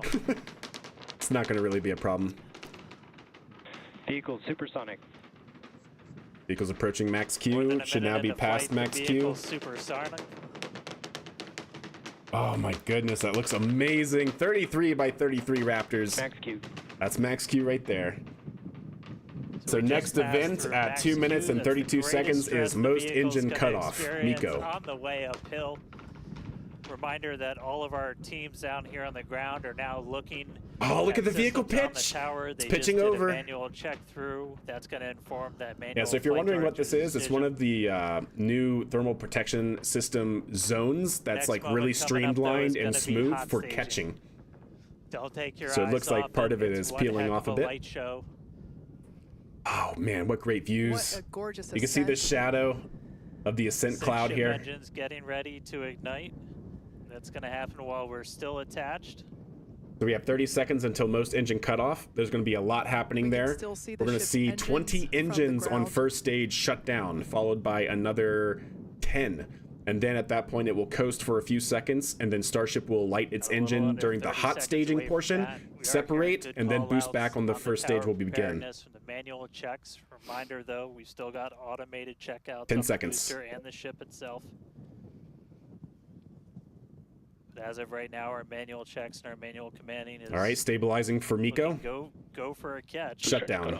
That is There incredible. we go, all the way news. down to 3. Most engine We cutoff. just heard the call out for booster Right, engine Miko. cutoff. There it is. Most We have engine engines cut startup. off, down to Oh! base 3. Easy mode, chat. Oh, that was so clean. That was like a ballet. All right, so Starship continuing on. Booster All right, in its hot boost back stage phase. confirmed. Pressure's We've got a nominal. booster. Hopefully We have an on engine our out. way back to us. One engine did And not a ship reignite. Now making its ascent burn into space. How's One it going engine in failed to onboard, ignite on the Jesse? boost back. It's great over It's here. not You bad. can hear the crowd screaming for every milestone. I wonder if that'll be an abort contingency The though. booster is now making its way back down to Earth. Looks like we have 12 of those 13 engines ignited. I don't know. We'll have to see. We're using the engines that actually gimbal. We So are go for booster return. We're go. an excellent We're call go out for there. booster. We are go for booster Ship return. avionics, power, and telemetry nominal. There's a lot of criteria that needed to line up to ensure Down to that 3 we can engines. have a Now safe, shut down full on first a stage. safe booster catch, and it sounds like we Yeah, have to go 314 for was on the that. outside. It was a non-gimbaled actuator. There's the hot staging ring. Hot staging ring on the And top there you just can see came on the off. screen, That hot staging have ring is the, basically just a we just buffer to jettisoned help the the hot entire stage. vehicle withstand the Starship a engine great, ignition. It's a lot of excellent mass, view so they there jettison of it the to hot maintain stage a loaded good away center of from mass the alignment. super heavy booster. Oh, that looks so good. We're seeing now some of the Now RCS. we've shut down the engines for that boost back burn. That confirms boost back burn is now complete. 6x6, That or was the sorry, first of 2 burns yeah, required 6x6 on for the Starship. vehicle to make its way back down to Earth. And next All coming up looking will good be on the landing Starship. burn. That's going to be Booster looks good 13 minus of that those one engine center that failed to engines ignite. igniting again. And that will then When will go the other down to tower be from 13 active? It down looks to like they're 3 going pretty engines quickly. just right Yeah, before I'd say we definitely by touch summer. down for that booster catch. So reminder, smooth so our far, stage isn't one it? Oh my objectives god, this is so are good. to have a controlled ascent. So what you're seeing stage there is some separation, as well ice as coming controlled off. Boost back burn and hot stage as well. It looks So like we may we're have looking lost good a for that so tile, one of far. the Some test great tiles views on the there aft flap here. from the ship of Earth. That looks I'd have to look back at what it looked like on launch. But it kind of looks like they lost one. Wasn't there another one in that corner? Again, minor things. It's fine. Still firing its engines right now. Starship trajectory nominal. And great Oh my God, callouts. it's so close. Look, Starship there's the trajectory coastline. is nominal. There's the You can follow Texas-Mexico along coastline the there. telemetry, the altitude in the bottom Oh, left-hand it's corner coming for the over. super It's heavy coming over the booster, as well as shoreline. bottom right-hand corner for the ship. And these views are just amazing. Oh, man. We're about to see another catch tower. Another catch. Again, the booster is currently making its way All that right back there you're seeing is some of the to add to tower control systems on today. booster. So we're looking forward to a booster catch with the chopsticks. Booster is still falling, not hitting terminal In the meantime, velocity yet. 41 you can see those kilometers. grid fins there, helping Starship to telemetry still looks good. Control the vehicle and guide it back to its landing Almost halfway to site. orbit. Booster FTS is saved. Now with that, we're going to hand it All right, back. there's How's it terminal going over velocity. there, Dan and Kate. How are you doing, Kate? There's terminal Seeing that in velocity on person. booster. 22 kilometers terminal velocity. You know, It's now slowing Dan had down. to take Grid that fins are entire segment actuating. because I couldn't talk. That was incredible. Come on, I want to see We it can ground. See the booster I want coming to see it from the back in now ground. through the plume. At least it looks that way to us. It's incredible that it basically returns. It looks like a speeding, just like Ship this. Oh, there it silver is. Flare, coming back to the. Oh, once again, we are supersonic. standing by for That's the vapor cone going through the sonic barriers, now subsonic. This would be the second. There's engine tower ignition. catch. Booster limit. We have all engines, all 13. 13 by See it, 13 on the 13 first engines? stage. Shut down to 3. Oh my Booster God, now we're about to hovering see as it another. aligns with the tower for Easy. Tease it. Booster Tease it, coming chat. in. Get Down ready to- for that boom, Kate. down to 3 engines. We're in for the second time. Hell yes. Oh my goodness. Booster. Easy. Is there any doubt anymore, chat? Is there any doubt? And it just hangs there, just flowing in the wind. You heard Bam. it here. Vexilla has caught the booster. Once again, Second time. for the second time, Second a time. successful catch 2 by out of the 3. launch tower. This is the same tower, the launch pad, where that booster Oh, it's took right off there. from just 7 Look and at a half that. minutes ago. Right there on the guide rails, easy. Great view from the Bullseye. chopstick arms, looking at those hypersonic See it? grid fins that You see how steer it's the doing this, booster Chad? It's for that teetering. precision landing. Just Almost looks flowing like in it's the flapping wind. its Yeah, wings. you can see just how small that catch fetting is too. Oh, Something man, that's so just good. So massive. All right, let's see. Back to Starship. There it is. Back That to was Starship. absolutely insane. Oh, look at that, Meanwhile- chat. Ah, We're not done, but We're wait, not there's done did y'all more. see that fire in the flap? That was interesting. Wow, that is just Oh, absolutely what a stunning. great man! Oh man, that was super clean. And this, of course, Even better views. A gorgeous view there from the tower. Was that- looking was there down fire? At the top Yeah. of the booster. Are we losing engines? I don't think so. I didn't see anything All there. right, and we are tracking. Oh, on Starship. I didn't notice that. Yeah. Now we're standing by for views from the ship, but who can take their eyes off of that incredible sight? That is once again the. I wonder if second that's just a failure in the catch of a telemetry booster update? back at the launch Oh tower. no, we aren't It was getting any incredible more to see it telemetry from come back Starship. down, just this silver flare in the sky, and we can still see the launch. Yeah, plume no, we lost all telemetry behind from us, Starship. And wow, that we definitely. Was that I can't FTS? speak for you, Dan, but that was very moving for me. Yeah, and right now you can see some of the telemetry on those ship engines has gone out, and we're waiting for an update on what our ship status is. No, if We you don't were have it. approaching, Not with that ship Starlink and you engine don't cut have off it. time. No. So just FTS just was waiting saved, I to thought, hear. on booster, So on reentry. But obviously if we've got for something that booster big, back, if it's coming booster back on the launch uncontrolled, I tower think they hit the in FTS chopstick still. arms. But we are waiting to get an update now. Or I think the FTS is on still the active. ship. Maybe As they didn't we're- hit we're the FTS, expecting but the ship FTS engines is still cut off active, I about think. 40 seconds Because with ago. something as We saw some massive of as those Starship, engines start to go out prior like to it will that survive point. reentry, so, you know. And so right now we are just standing by to try and get the latest word on where we are with ships. So stick with us for just a couple of minutes. No, I mean, if you guys don't Good to have it, hear not with some Starlink. updates. Now, if you just recently joined us, you might want to hit rewind and go back about 9-10 minutes ago to when Oh, for the Starship launch, lifted off from the launch tower that you see there.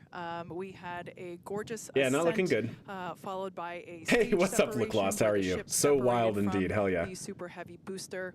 The booster Yeah, no, performed so a flip maneuver and returned Starlink back has to the Gulf four, Coast I'm here sorry, that you Starship see has on your 4 screen. Starlink terminals. Obviously a If they successful lost catch telemetry, back at it's the launch either tower, rotating which so is fast that it something can't that get a we were lock all on the hoping to signal, see which and is a really big couldn't problem, ask for a more or beautiful it's background exploded. with those Like, blue I don't skies, see and any blue water other there. viable As option. Dan said, we are standing by for If an you update lose on the telemetry, ship, that had for something like ignited Starship its like that engines is and it's started gone. making its way up to space. So standing by for more info on that.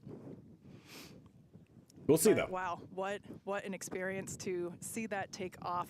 But we got an amazing turnout from Booster 14 On here. your screen to the place that it launched from. Once That again, fire, there were yeah, I was wondering thousands about that. of, catch commit criteria. It's which not is basically just necessarily all the fire things that's that we worrisome, because have we'll to talk about assess that in a and second, evaluate but and basically make sure that it is they are, interesting. make sure that Looks like a everything Raptor is failure. clear Yeah, it and does. acceptable conditions both on the vehicle side as well as the tower side in order to enable that catch. So obviously from the last 2 flights that we have done, What could where, cause the sequential loss of Flight engines? 6 we attempted but had to divert into the ocean, and on Flight 5 we did have the first ever successful catch. I mean, a lot of with the things, booster. honestly. We used the learnings of those 2 flights to hone in that catch commit criteria. I mean, depending, and like, we what do you saw mean success sequential? today, Like one which after is, the other, after the other, after the other? They shut down because they're starved. So we're currently You do enter not a tumble, have and comms, basically the computers say, "Okay, we're with done. the We're ship. tumbling out of So, control. We're going to shut down." Trying to figure out exactly when that happened and exactly A what complete happened. loss So of obviously the flight new controllers right now downcomers that are inside of Starship, going feeding through the their propellant data, engines. looking Propellant to make sloshing, sure it's although not I think under anything acceleration you instrumentation on shouldn't the see ship, but propellant actually, sloshing. try and get us a status. So again, we're gonna keep listening in on this. Yeah, we'll have to see. An update as soon as we have a little bit more. So for now, stage 1 back in the Yeah, there were tower, definitely flames by the waiting flap to hinge, find but out that's not a little big bit more deal about stage necessarily, 2. depending on other factors. Because you have to remember, here, since we're waiting, we'll go by a quick little paint tutorial here. So talking about Starship, right? When you have, oops, wrong one. If you have Starship here and you have engines, the engines are just at the exit of like the Starship body, right?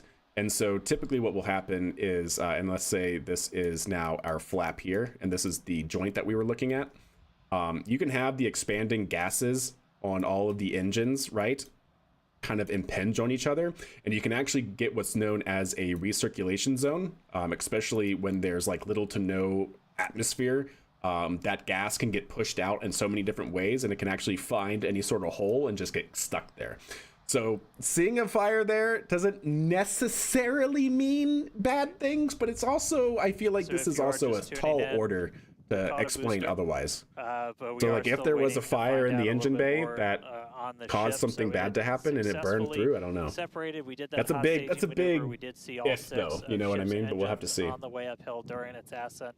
But as we were getting to the end of that ascent burn, we saw engines dropping out on telemetry, and we have since lost contact with the ship. So again, we're still listening in on the loops, trying to figure out how much we can get right now. But again, stick with us. We'll bring you updates. That's the worst outcome, having lost Really Starship. exciting. We were Yeah. able to catch the booster today. Yeah, Obviously, we wanna having get the it ship not all even the make way over orbit the is Indian really, really Ocean. bad. And this will probably May spark not an be able to do FAA that at this investigation point, because it's an but we'll give you some uncontrolled updates as explosion. soon as we hear a little bit more about the ship. For those that didn't catch earlier, this was a new version of the ship. This was its debut flight. So a lot of learnings here for sure as we continue to tune in and listen in with the teams and try to gather I'll have to more go back and see it, information, Kato. to Yeah, I'll make sure we understand, scrub where back we and see. stand with the ship. But as Dan mentioned before, teams are trying to make sure that it's not an instrumentation error. We want to find out if it's, did we just lose communication or did something else happen with the ship? So If you lost communication, you're tumbling uncontrollably, and that's not good. So you still have issues. If you've lost communications, then you lost all power on board. So then that's also really bad because you have no power to control your system anymore. So that's worst case scenario. Or it exploded. So there's no way that I personally see looking at this right now, considering it had 4 Starlink terminals. Looks good. It doesn't look good in my view. After sending the ship off into space and having You gotta seen it love for the first filler time that they're with trying to add, my own though. eyeballs in person. They were expecting to have another hour of views from Starship that they could talk through and going through its coast phase, but now they got to fill really in. fun to experience. Yeah. What's harder, catching a So booster we or are making getting orbit? Yeah, a little bit more, arguably so catching a booster. It should we be. lose all communications with the ship.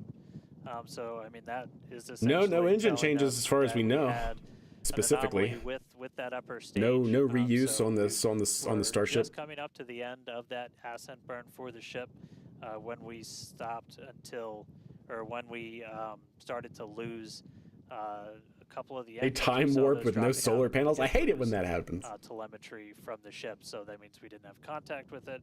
So at this point, we are assuming that the ship has been lost. So this was a brand new vehicle, essentially. I don't think it was far kind enough of an down upgrade range to version. be So anywhere with except that, over there's a the lot of things ocean. you're upgrading, but there's a lot But of things you're gonna regardless, do, this will learn this will as definitely all those systems trigger an interact FAA with each investigation, a other for mishap the first time. investigation. But at this Any chances point, it comes back down and we hits did the lose ground? the upper stage Yeah, of if the it ship. didn't So, explode and is again, in we're gonna contact, listen it in and try and figure is out a in little one bit piece, more it about will what survive happened. re-entry in some way, shape, or Obviously, form, we'll or at do least parts of it will. So kind of a full breakdown once we get smarter ourselves in the coming hours and days as well. For sure. Now, for those that have recently tuned in, we're now a little over T plus 16 and a half minutes after liftoff. So I'll show you why this we was not have a lost big the problem. ship during its ascent phase. It's So this was successfully its separated from profile. the It goes Super straight Heavy over the booster. Atlantic.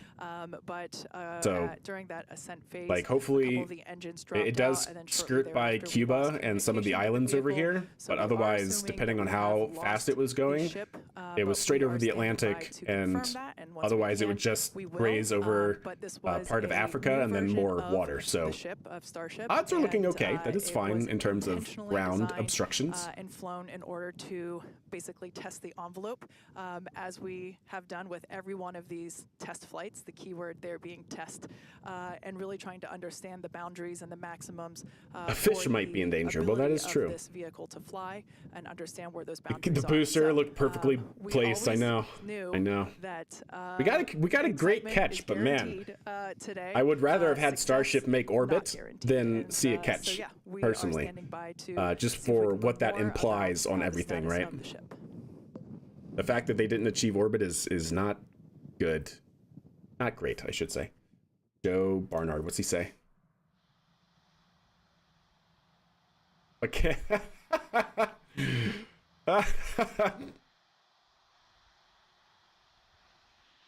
Oh, man. That's messed up. Although I gotta say, a 9-meter Blue Origin, a 9-meter New Glenn upper stage and fairing. Okay, calm down.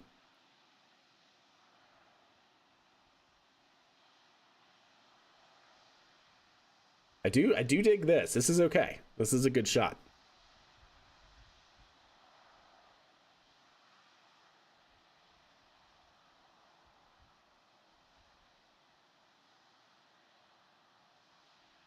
Four or five through EBUs would be insane. Yeah, it would. If you combine IFT-7 with New Glenn 1, you have a perfect launch. That is true. Yeah, 100%. Blue X. Oh, that's not good. Not good. Doesn't any radar or chase plane sight it? Yeah, I don't know what sort of infrastructure, because it kind of depends on where it was. Remember, it was going at least half of orbital speed, right? Or was it actually going even faster than halfway towards orbital speed? Because depending on how fast it was going, we'll scrub back here in a second. I just want to see if we can get an update. It would be really far down range, where you can't really stage an airplane, for example. And I don't know what other infrastructure they would have other than ground stations, which is what they're getting through Starlink. So, yeah, like, could they? Yes. I think that's kind of a tall order, you know, to try and coordinate multiple infrastructures like that for tracking. That's why they just use Starlink, because they can use Starlink. It's everywhere, right? It's great. All right. Twitch chat, you're out of control. They want to expand it to 12-meter diameter next. Yeah, I do remember that, yeah. The 12-meter diameter Starship. I mean, that was the original goal, right, for ITS? It was 6,000 kilometers short, so it was around 20,000 kilometers an hour then. Yeah, so that'd be pretty far downrange. It would definitely be on the other side of the Atlantic, I think, considering it's, you know, 60% the way to orbit. Actually, more than that. More than 60%, like 70% the way to orbit.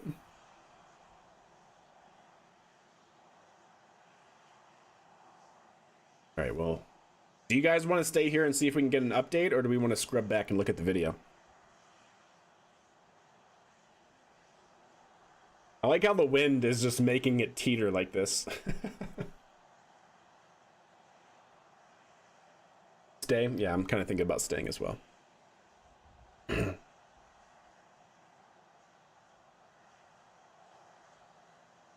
I know, right, Deke? That's what I'm saying, man. Like, oh gosh, not having Starship make orbit really sucks.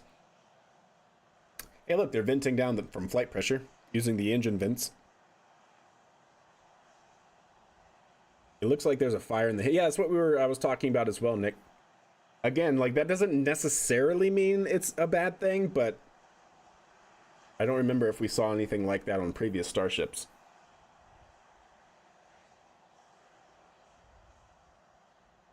But yeah, once this is officially over in terms of broadcast, we'll scrub back through the video and watch it again. You've never seen that? Yeah, I don't remember ever seeing that either. But what's interesting, right? So the reason why I was saying that it doesn't necessarily mean the worst case is there's a great picture of it. Yeah, wow, I can't believe I found it on the first go. Check this out, chat. This is why I'm saying that doesn't necessarily mean bad things. This is Saturn V. Look where the plume is. It's halfway up the first stage. Why does this happen? Because the engines, which are down here, by the way, are hitting low atmospheric pressure, and all the gases are expanding very, very fast right out of the engine nozzle. And even though it's very, very high in altitude, there's just enough air pressure where it creates a massive recirculation zone right here due to the big plume. Basically creates a big area, a big pocket of like no air movement, or like no, of recirculation. And that causes the little bit of plume that gets stuck in that to go up the side of the rocket. So that's what I was saying. It doesn't necessarily mean a bad thing, because it could just be what's known as plume-induced flow separation. So it could just be this phenomenon that we were seeing. But like I said, don't remember seeing that before, and yeah. Ship has auto destruction, or will it just burn burn if it's intact? Yeah, I don't know. It depends. I think Starship maintains flight termination system activation through up until almost orbit. Like, I'm trying to think in terms of operations that we've seen from like Falcon 9, the second stage, they usually call like second stage FTS saved, like right when it's entering terminal guidance. So like right before it's entering orbit. And so this was nowhere near achieving orbital velocity. So I would have assumed that flight termination system would have still been activated. Or still would have been active, so it could have been activated. Thanks everyone for continuing to stick around. Can you link it, Blue Blue Flare? Checking in on the status of the ship. At this point in time, we can confirm that we did lose the ship. However, Starship, the total vehicle, did have an on-time liftoff at 4:37 p.m. Central Time from the launch pad just behind us at Starbase Texas. Gorgeous ascent and successful stage separation. The booster pushed the ship off, and the ship disconnected during that stage separation. The booster came back for a successful, the second ever booster catch at the launch tower, which was pretty incredible to see. Yeah, so we're exactly down, but we are exactly one of the islands. What did I say, chat? We were looking at this right here. So you see that? It's meant to go right over that, and that's where we're seeing. That main engine cutoff. We obviously need to go makes through sense. all the data. It's going to take some time in the next hours, Well, days. that solved that, exactly I what guess. happened. come back, fly the next one, get even farther. Reminder, it's a test. It's a flight test. It's an experimental vehicle. So we'll figure out what ended our day today. Yeah, that's not make good. Sure it doesn't end our day tomorrow. That's really not good, chat. As we do that, we're going to continue to provide you updates on our X account on SpaceX.com. So just continue to tune in there as we learn what happened. We'll be ready to share it. Exactly. Right here. So for now, we are going to wrap up our webcast. We'd like to thank the folks. This is where in we're the seeing it county, from. for supporting the launch, as well as the agencies. Why did it break up like that? I can enable us to only launch, imagine and of flight course, to our termination viewers system for or some other tuning kind in. of And RUD Kate, explosion. coming down, doing this with me. Would that be the hot staging ring? No, hot staging ring do it again in a heartbeat. gets separated from Well, booster That'll do it after for us. boost We'll back see you burn. guys at the next So hot Starship staging flight ring test. is basically falling almost straight down on the trajectory of booster.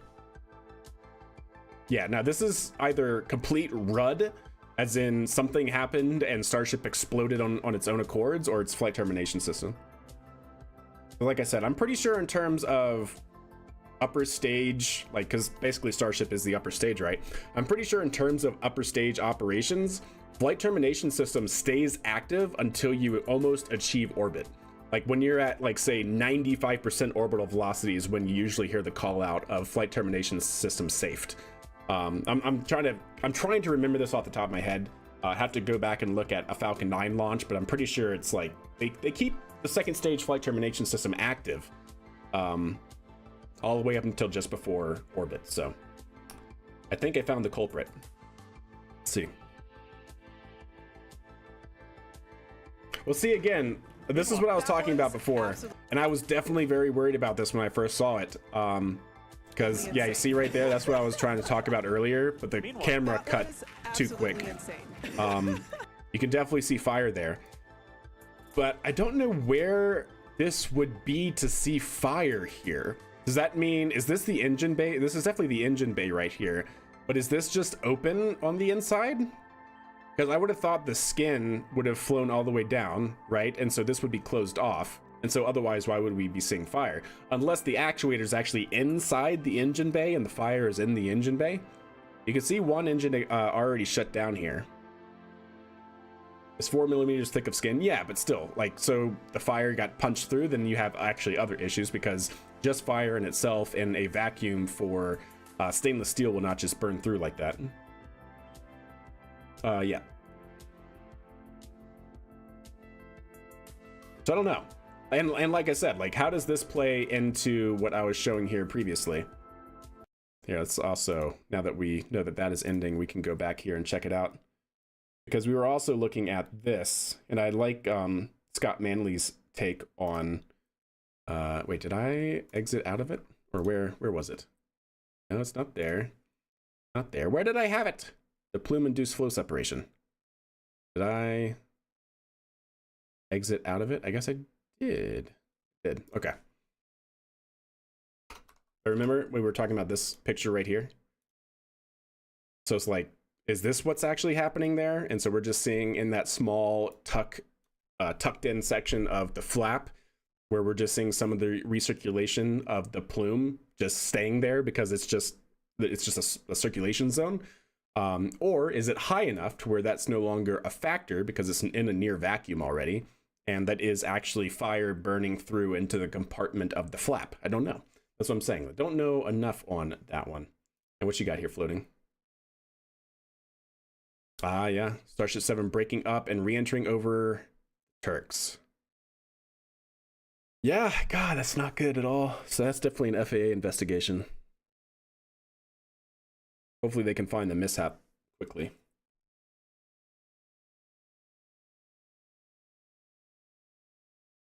They were sure surprised. Yeah, wouldn't you be? Yeah, it's not good. Yeah, no, that's Starship, Andy. Starship apparently broke up on its way to orbit for some reason. It's pretty. It is kind of pretty, but also pretty bad. Not good. Not great, Bob. It's not great.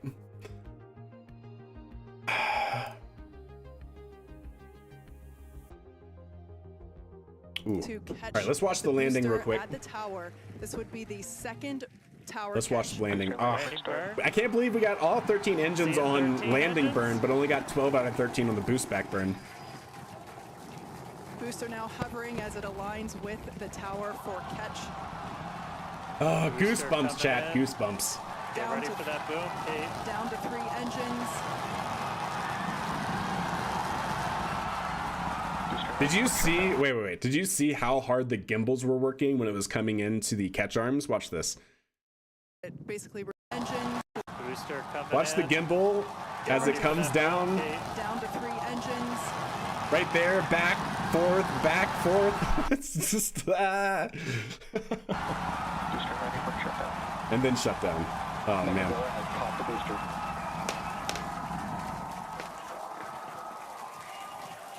Where's the cover between pistons and lines for the hydraulics? That's what I don't know as well. I think they are on the inside of the engine bay, but I don't know what the pass-through is for that.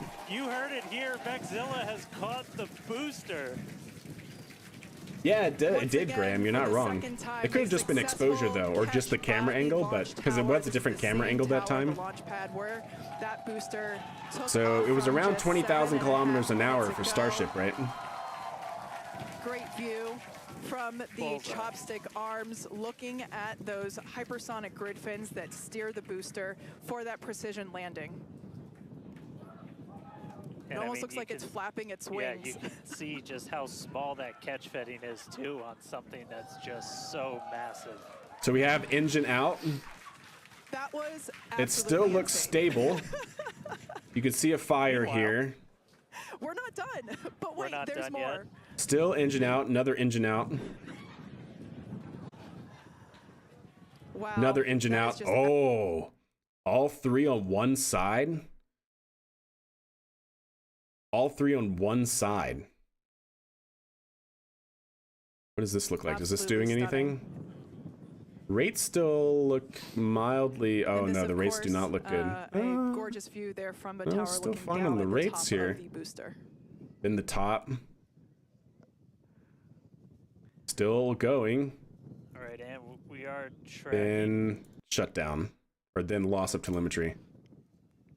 Interesting. What speed is orbit? 26,000, I think. 26,000 kilometers an hour.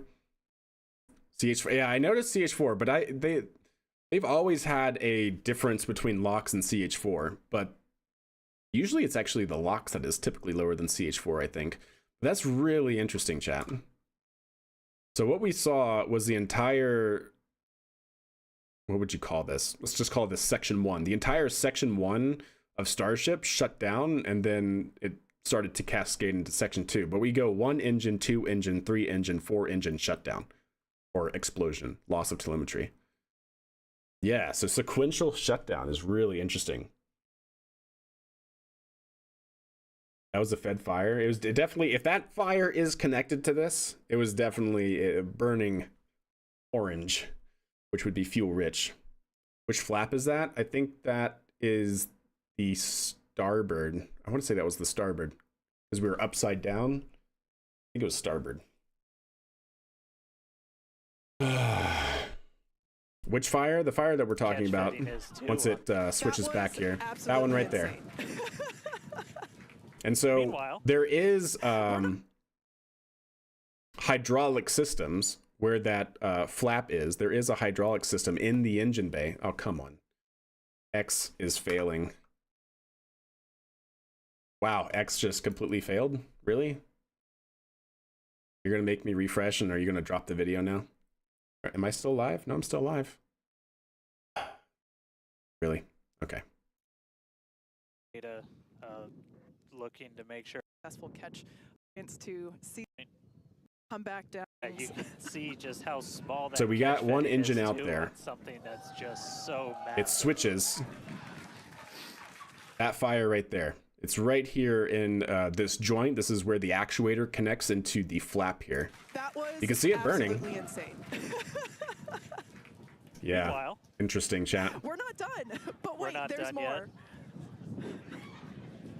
So I wonder if they had an engine pop and that Wow, ruptured something. That is just absolutely stunning. Oh, wow. I didn't even notice this, chat. Yeah, you're totally This, right. of Look at the course, locks in the a CH4. gorgeous view there CH4 from is the going tower down looking much down faster at the than top locks of now the booster. because they were almost entirely A gorgeous equal.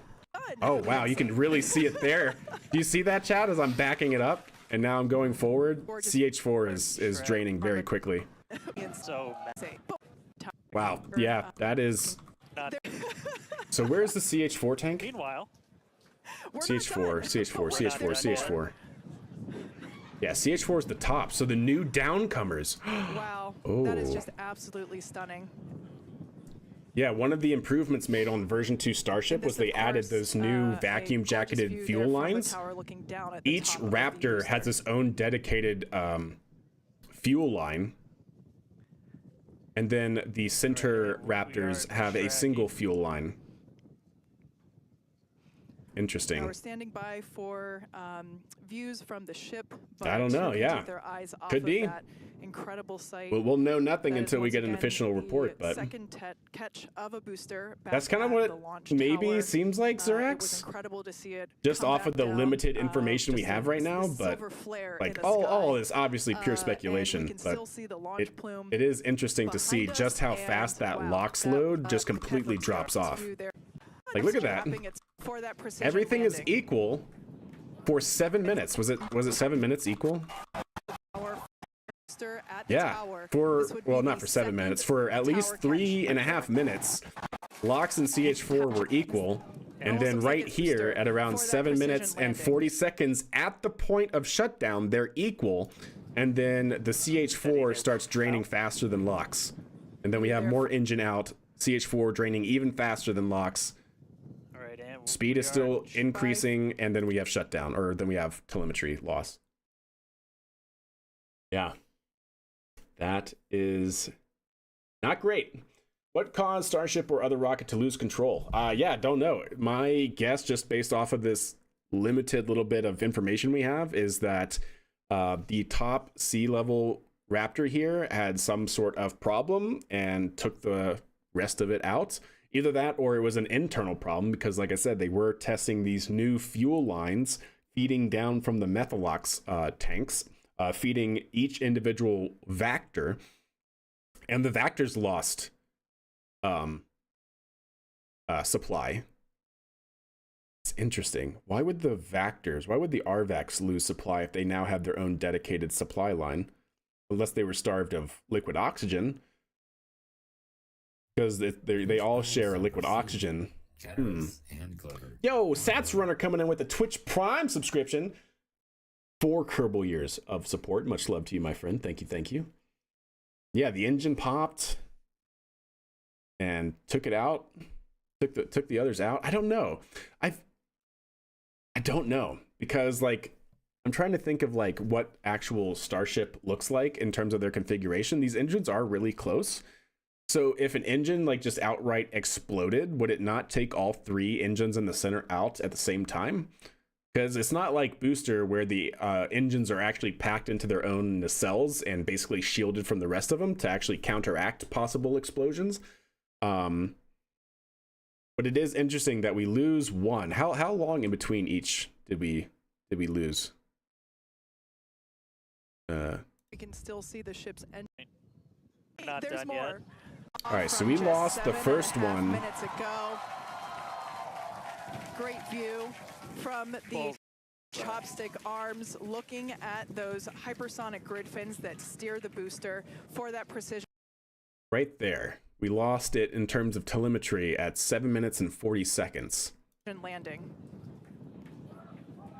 It And I almost mean, looks you like it's can- flapping its Yeah, wings. you can see just how small Still that good catch acceleration, is, too, on still good something rates. that's just so massive. That was We see a fire in the absolutely flap.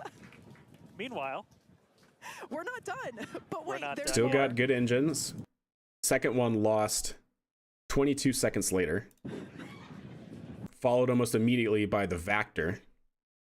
2 seconds later. So it went from 22 seconds to 2 seconds.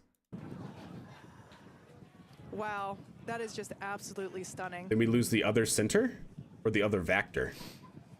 And this, of course, a So it gorgeous first view one there from stopped a at tower looking 740, down at the top of then the at booster. 802. then at 8:04, then at 8:18. Then we lose the bottom one here, yeah? All right, and So we lost all 5 engines there within 44 seconds, which is interesting. What we got?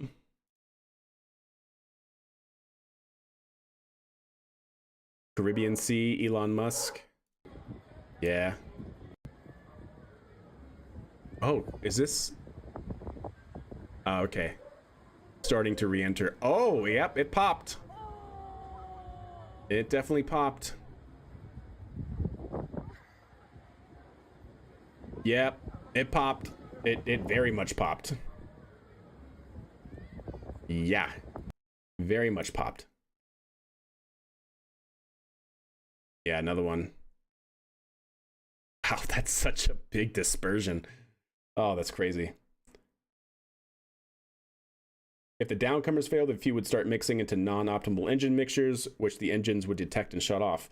Yeah, I don't know how, yeah, if just one of the downcomers did, yeah, I guess that wouldn't necessarily lead to an explosion. Like they would not just be shutting down. So I think you're right about that, blue flare. I think that's an astute assessment. But yeah, that's not good. Yeah, just an act that just actually popped, yeah.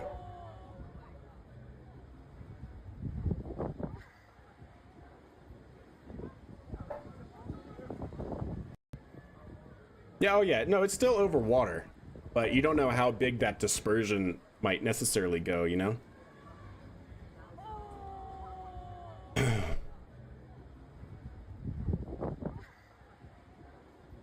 think a big theory, what if the new lines kind of had a small leak mixing the CH4 into LOX and it fed through and... oh, and then popped, yeah. I don't know. Because that's one of the things that the control units on the RVACs are designed to monitor if there is a leak in the system somewhere. I don't know. Like I said, I don't know exactly what Raptor's control system can account for and cannot account for. tracking. But that definitely is worrisome. Like I still think it could possibly plume-induce flow separation, but we haven't ever seen it before, and it's weird that it would be tucked in here and not along the rest of the vehicle that we've seen in other instances. So that almost looks like it is actually in a fire in the engine bay that is going through the pass-through on the hydraulics into this flap joint here.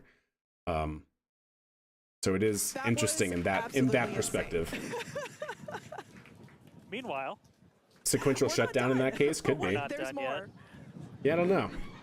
Like if we're starting to see something like that happen and that's why the engines Wow, are shutting that down is because just they're getting a bad absolutely mixture. stunning. Yeah, could be. I can see that. And this, of course, I'd say that's a viable take. A gorgeous view there from the tower looking You want a down at the video top of the booster. explosion of S33? Yeah, if you got it, and post it. Can I give you? All right, and we are No, I tracking. cannot. Post it, Trey, if you want, and let's see if the bot times you Now we're out, and I'll standing by untime you for, out if that's the case. Views from the ship. So was it a but rud or you can self-destruct? keep I don't your know. eyes We'll have off to of see. That incredible sight. We'll have to That see. is once again the second catch of a It's way up booster on the back aft skirt. at Yeah, the but it's still the watchtower. engine section though, right? It was incredible to see it come back down. Just this silver flare in the sky. Doesn't it and have we can internal still see the cameras in the launch tank? boom Probably, but not that we're privy to. to go. Again, we lose the Great first one view at 7:40, from the followed by chopstick 8 minutes and 2 arms seconds, looking followed by at 8 those minutes and 4 hypersonic seconds, grid followed by fins 8 that minutes steer and the booster 18 for that seconds, precision and landing. then at 8:22 and almost then looks like shut it's down, or flapping then its wings. explosion. See just how small that catch fed What causes is, the too, fire, on though? Yeah, something that's the big ticket just question. So massive. Was it something internal that was was bad? Like what absolutely we were talking about, like the new downcomers, for example? Meanwhile, We're not done. But Or we're was it something like a turbo pump machinery failed in fantastic Wow, that is ways? just absolutely stunning. I hope not easy. I mean, they're on a trajectory that takes them over pretty much entirely water. We were looking at that earlier. Down at the top of the booster. This is the trajectory. And this right here is where we're seeing some of the videos coming from, are these islands right here. tracking. And so, like, depending on how the dispersion cloud of debris goes, it looks like it's high enough and it was going fast enough that it'll bypass. But you'll probably get some debris. Just I don't know exactly how, you know, how fast those can slow down and whatnot. The video link work. We can still see the launch plume. Apologies, it did not. We definitely. I don't see it on you. So that was very moving for me. why did that happen? No, I do not. You can, Trey, if you can. I'm also on Twitch if you have a Twitch account, and then also Discord if you want to send that to me there. Just waiting to hear. So where was it? Were we anywhere meaningful in the actual flight time? I don't think we were, right? 8 minutes and 53 seconds should have been Starship engine cutoff. Now that's interesting. 8 minutes and 53 seconds. Yeah, we didn't make it quite there. We made it to 8 minutes and 22 seconds. So yeah, nothing key, at least in their timeline, gives us any information. Yeah. So close, yeah. Now, if you just recently joined us, if it was a vacuum line, the vacuum line was shut down first, probably, especially if it was broken in any way and was starved of its propellants. Yeah, that's kind of crazy, chat. That's really not good. Let's watch the landing again, and then we'll watch it all the way back. Once again, we are standing by for. Gotta love the vapor cone as it comes back supersonic here. Hey, Kato, let's see what you got. Commercial flights are turning around to avoid potential debris. Yeah, that's not good, chat. Oh, that's not good. Oh, that's not good. FAA. Oh, what you got, Rage? We were right before cutoff. Yeah, right before cutoff. You want to ride on Starship like Tim Dodd? Yeah. So this is where we were seeing the debris from Turks and Caicos. How do you pronounce that? I don't remember. Don't remember. Yeah, but that's where we're seeing it. Interesting. There was a tile flapping a whole time during Ascent. Yeah, we saw that. That should be okay, though. That was one of the new sections that they were testing, which is basically a very thin sheet of like TPS, if I remember, that was supposed to be smooth in order to allow the catch arms to basically slide along it while also maintaining thermal protection. Oh, I'm sorry, Trey. Yeah, I just saw your message. Yep. Exclamation point Discord. Good.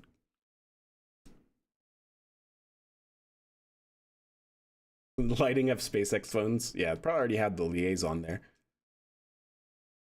Did you see the failure happen? Oh, that's what we definitely saw it. Because we saw the single engine here. We backed through it in terms of timeline. Timeline goes from 7 minutes and 40 seconds was the initial shutdown of this engine here, and then followed 20 seconds later by this engine, followed 2 seconds later by this engine, followed 14 seconds later by this engine, followed this engine, and then followed like 4 seconds later by this engine, and then we lost telemetry. So yeah, I wonder. Yeah, that's not good. Wow, that is just absolutely stunning. A nice booster purge fire on NSF. Did I delete NSF? Of course, I think I did. Gorgeous view there from the tower, looking down at the top of the booster. Ooh, nice. Yeah, little methane purge getting super heated. And yeah, there you go. So booster purge. Again, this is coming from NSF, by the way, chat. Views from the ship. Pretty awesome. Who can take their eyes off of that incredible sight. Sent it to you. Awesome. Check it out. The second catch of a booster back at the launch tower. It was incredible to see it come back down. Just this silver flare in the sky. And this one, yeah. Somebody, I think, linked this one. I think I only saw this video, though. Yeah, so that's showing it after breakup. But this one is really a telltale sign, chat. That was very moving. Yeah, this one's really a telltale sign. You can see it right there, just pop. Big old jellyfish, chat. We're approaching that ship engine cutoff time. So just That was not FTS. They needed a signal for FTS. Who says they didn't have signal for FTS? booster back, booster on the launch. They did not say tower, anything about FTS. Yeah. arms. But also, when an FTS strikes, I don't know how fast they could actually get the telemetry down, showing that FTS was activated. Cut off about 40 I don't know how that would have worked. engines start They to lost go out signal. prior Yeah, to but that when point. your Starship explodes So right via now, we're FTS, just standing by to try and you would have lost signal anyways. get the latest word on where we are with ships. So stick with us for just a couple of minutes as we wait to hear some updates. Yeah, the ship can do it itself, exactly.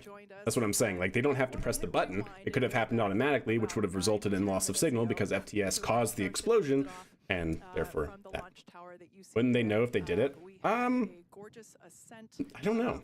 Like I said, I don't know how quickly they can get that telemetry and how exactly their FTS works. Because how an FTS typically works is you have a small explosive device that is designed to rupture the tanks, and then the tanks, because of the rupture, pops as everything mixes and spontaneously combusts, right? So it happens very fast. So I don't know if they would have seen in the telemetry the FTS ignite and then the rupture, and then, like, I don't know how fast all that would happen and whatnot. I'm just saying, like, I feel like it could totally be fine. Because remember, is serial number, what was that flight test that exploded years ago, back when they were just flying Starship? I don't remember us hearing if it was FTS or not, and then it ended up being FTS, and we got it confirmed after the fact. To the place that it launched from. Once again, Yeah, exactly, Wiss. That's what I'm talking about. So they've had FTS activate and them not know it immediately. You just go back and review the data and you see, like, oh, okay, yeah, this FTS is what activated, because this wouldn't cause an explosion otherwise. What happens next for Starship and SpaceX? They go through a mishap investigation, Dr. Longballs. However long that takes to find the root cause and to make sure that they fix it, and then they have to basically show FAA all of the changes and modifications they make to make it safe again, and then FAA gives them the green light on that. But yeah, otherwise Starship is grounded, which is fine. Like, I don't know how fast SpaceX was considering to do another flight, right? Because it would have probably been at least another 2 months, perhaps. They've been around, 2-month turnaround times for a while, so. Trying to figure out exactly when that happened and exactly what happened. So obviously the flight controllers right now. Yeah, any deviation from what's planned warrants an investigation. And as I was showing earlier in our notes that we were going through, this right here, this right here was the plan. Flying a nominal trajectory and landing in the Indian Ocean. This was the plan. So they blew up over here. That was not part of the plan. So this would definitely be an FAA investigation. It says RUD, not FTS. Awesome. We already got a update from them. Man, they are so much better than Blue Origin in terms of their transparency and communications. But does RUD necessarily mean no FTS? Because technically an FTS would be a rapid unscheduled disassembly, right? So I'm not saying that it was or was not the FTS, but I'm just saying, like, is this mutually exclusive to an FTS activation? I'm not sure. Because it could just be terminology saying, we don't know what happened yet, but it exploded, so, Yeah, FTS could also be a RUD. That's kind of what I figured, but we'll see. We'll hear it officially from them. All we can do right now is speculate, but from the information we had, as we've pointed out and noted, over the course of about 40 seconds, we lost 5 engines before apparently loss of signal. Yeah, what's up, Adam? How are you doing? But yeah, so going back to it, right at 7 minutes and 40 seconds, we lost the first engine, and then over the course of another 40 seconds, we saw the sequential shutdown at non-continuous intervals. The other 5 engines before loss of signal, and that loss of signal confirmed by other X posts was the breakup of the vehicle. So, yeah. Go to Flight Radar 24. Flight Radar 24. Something that's just so massive. That was absolutely insane. Meanwhile, Oh, you're showing the diverts? But wait, we're not There's done more. yet. Is that what you're showing? Wow. All the That is diverse just that are occurring? absolutely Stunning. Yeah. They're all And this, of diverting course, around this area right here. I wonder why. Looking down at the top of the booster. Engine explosion causing a cascading failure. That's kind of what I'm leaning towards, All right, and personally. we are tracking. Because we have seen that actually happen in the past, especially on test stands, where they've had turbopump machinery just become a massive fireball. But yeah, don't know specifically, obviously. It was incredible to see it come back down. Yeah, I know, right? Just All the way this around here, silver flare all the in way around sky. here. And we can still see the launch plume Yeah, behind us, and wow, that yeah. There's nothing right here. This plane's like, oh no. that was very moving. Oh man. Yeah, I hope everyone's okay. Right now you can see How do modern FTS systems work? What do they do to guarantee the breakup of the vehicle? So to my understanding, Frizz, how an FTS system works is typically you have some sort of small explosive device put at specific intervals on your vehicle. Like, so Starship has, I think, 2 on the common bulkhead between the LOX and the CH4. And what is meant to happen is that those small charges essentially create a hole that then opens up the 2 tanks, literally like unzips the vehicle, allows all of the tanks to basically mix CH4 and liquid oxygen, and then they spontaneously combust because of the small explosion as well. So it's not like the actual FTS, at least to my knowledge, actually causes the entire explosion. It's literally just enough to like open up the tanks and allow everything to mix, and then that combined with the explosive material spontaneously combusts and causes the big pop.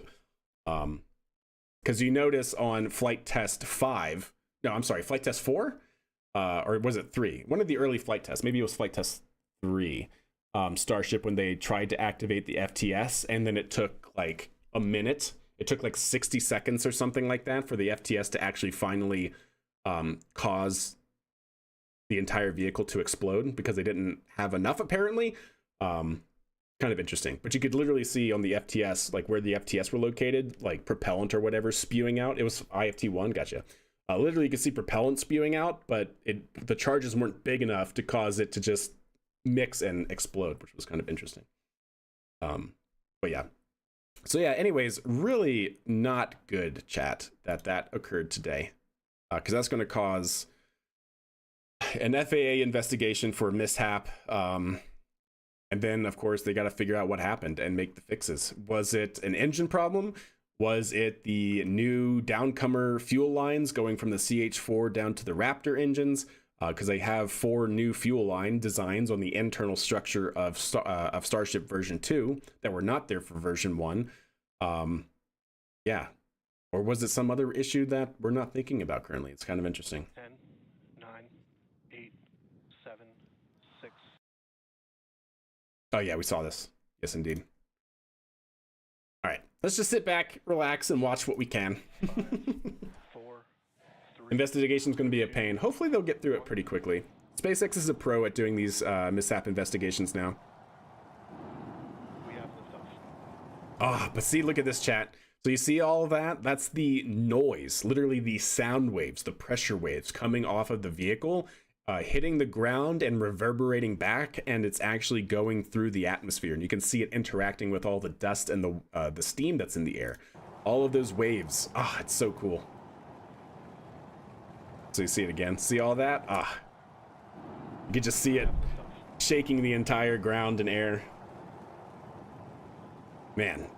V2 though looks really, really clean, doesn't it, chat? Ah, it looks so good with those new tiles. The vehicle's pitching downrange. Man, what a sight. What a sight, chat. What a good flight up until Starship. Pressure's nominal.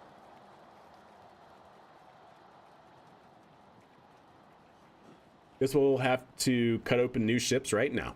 I mean, All right, depends on we're what the more than problem 30 is, but seconds into flight. uh, Telemetry showing 33 kinda doubtful. out of 33 engines as it's pitching yeah, I can't believe downrange. 33 out of 33 engines on Booster's ignition here. And then on boost back, we saw 12 out of 13. And then finally on landing, we saw 13 out of 13. Callouts on the ship and booster avionics. You just heard the Beautiful rumble mock that was diamonds. about That's right, 5 miles Adam. away. That is exactly right. Starship arc into just endless blue The sky pad right evasion now. was aggressive. It was a little aggressive. Oh, there goes supersonic. Vehicle supersonic. There we go. You can see the vapor cones going around the vehicle. More than a minute into flight, the vehicle's supersonic. Super Sarman? Is that what he said? More than a minute into flight, the vehicle's supersonic. Super Sarman, chat. Vehicle is Super Sarman. Super Saiyan? Maybe both are true. So we just passed through Max Q. That's the greatest stress the Yeah, they vehicle's combine gonna into like just one experience on the gigantic way mock uphill. diamond. Reminder that all of our teams down here on the ground are now looking. Yeah, exactly, at Flask, systems on 100%. the tower. They just did a manual check through. That's going to inform. Hot that staging is manual pretty flight violent. director's I don't decision. know. You know what I would love to find is some telemetry on the Ascent that Next somebody's moment coming recreated up, from though, is video gonna so be you can hot actually see the staging. loads. Because Don't hot take staging your is eyes not off it. meant It's to be one heck of a violent. It light is show. violent just because you're igniting engines, but What a gorgeous ascent. but as far as other things go, it doesn't 6 necessarily ship engines have to be getting too ready violent. to ignite. That's going to happen while we're still That's attached. awesome, Adam. Hell yeah. No shame. No shame. we can still see the Vehicle ship's pitching engines downrange. from the ground. Vehicle's pitching. Oh, it looks so good, man. Ah. Got a little under 30 seconds away Exactly, from that. Terrace. We are hearing good call-outs on the tower preparedness from the manual checks. Reminder, though, we've still got automated checkouts on the No, booster Cobra. and the ship Oh, itself. actually, yeah, no. It wasn't, because the one that was reused is on As the of right now, outside. our It's an manual outboard checks and our engine, Manual commanding is so it would not have looking reignited for go boost a back. catch. Booster engine cutoff. That is incredible news. We just heard the call out for booster Alright, engine Miko. cutoff. Engine startup. Most engines cut off, down to those Stage middle three. separation. Because see, like, yeah, anytime you start up engines, it's going to be violent. But as far as visuals, without looking at actual telemetry of like the loads and whatnot on the vehicle, it looks pretty tame for a hot staging, you know? Like, you just see the fire and then all of a sudden it just kind of falls away. You know, like it doesn't seem like it's jarring to the vehicle as some other heavy load like reentry dynamics might be. But yeah, you don't know. It's a brand new ship, so Alright, hot I have no staging idea. Chamber confirmed. pressure is We've got a nominal. booster hopefully on our way back to us, and a ship now making its ascent burn into space. It just How's it depends going on in what the Mars? problem is. It's great over Satan's, here. yeah. You can hear the crowd screaming It just for depends every on what the problem is. milestone. Because The booster is now it might not be making that its way problem, right? back down Now, to if it Earth. is a problem with the Looks new like we have downcomer 12 design, of those 13 engines, then ignited. We're they'll using just have to the fix it, engines whatever that actually means. give Whether us it's it was a loading issue and they just have to add a bolt, so to speak, to them. There are different ways that something like that could be fixed that might not require a complete gutting and rebuild of the Starship. Or, worst case scenario, does require a complete rebuild and redesign of Starship V2. Just, gotta see. There's so many things that could be, honestly. We had we just jettisoned the hot stage. And It looks there's a worse from the great, ground because of the plume, yeah. So that's the hot excellent view staging ring. there of the hot They stage jettisoned on the floating away booster. from Only on the booster super 1, heavy though. Booster. Block 2 booster will not have that hot staging ring. Now we've shut down the engines for that boost back burn. That confirms The rear boost flap back at burn one is point now looked like it was complete. heating up That was the first of two later burns during the required stream. to- Are you talking for about vehicle to the make its fire way that we back were down seeing to or something Earth? different? And next coming up will be the landing burn. That's going to be 13 of those center engines igniting again. And that will then go down to, from 13 down to 3 engines. At least they just know the right previous before version we worked, touch yeah. down for that booster catch. Now, reminder, Does our stage one anyone think that the hot stage separation could have been the are cause? to have a controlled ascent. I mean, could it have been the cause? Stage Always. separation, as well as a controlled boost back burn and hot stage. I don't see fire as here. Well, so we're looking good for that. So right here, far. there's Some no great fire. views there That definitely happens later. from the ship of Earth. That So I looks think that kind of incredible. rules out the plume-induced flow separation. Oh, wait, what was that? Of Earth, that looks incredible.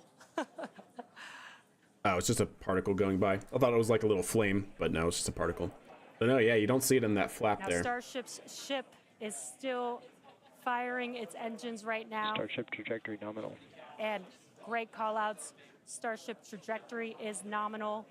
You can follow along the telemetry, the altitude, in the bottom left-hand corner for the Super Heavy booster, as well as the bottom right-hand corner for the ship.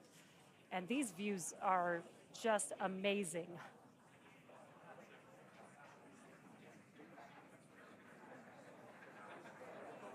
Yeah, the fire you're talking about. Yeah, we pointed that out earlier, Trey. Yeah, indeed. Definitely not great. Today. So we're looking forward to a booster catch with the chopsticks. Engine In the indicators meantime, drawn to you can see those scale. Griffins Yeah. there helping to control Oh, look at vehicle and guide the it grid back fin. to You see its landing discoloration site. from heating? That's actually really cool to see. Wait until Yes, is saved. it goes back. Now with that, we're going to hand it Oh, back. you see How's it? it going over there, A little Dan purple, and Kate? gold, red. How are you doing, Kate? That's cool. Seeing that in person. You know, Dan had Yeah, to that's take what I'm that thinking, entire Cobalt, segment because potentially. I couldn't talk. That was incredible. There it is. We can see the booster What a coming great back shot, in though, now man. through the plume. At least it looks that way. And you to can tell us. from this orientation, the booster is, I mean, you can also see it from the telemetry here, but just from this orientation, we're looking back over the water. So the catch tower is behind us, but we're basically flying in sideways, which is actually really cool. It's incredible that it basically returns. It looks like a speeding. Well, they were just like dummy a masses. They weren't silver actual flare, Starlings, so at least coming that's back to the, got something going once for again, us. We are standing by for Subsonic? attempting to catch the booster at the tower. This would be the second tower catch. Booster landing Landing for start. burn. Oh, did you see that startup tower. sequence, This would chat? be the Hold up. So we have 3 on the center. Then you have 1, 2, 3, 4, 5, 6 on the outboard, and then you follow by the other 6. Oh, that's so cool. Actually, no, it's 1, 2, 3, 4, 5, and then the other 5, and then the 3. Yeah, so 5, 5, tower. and then there's the other 5 igniting. Oh, that's so awesome.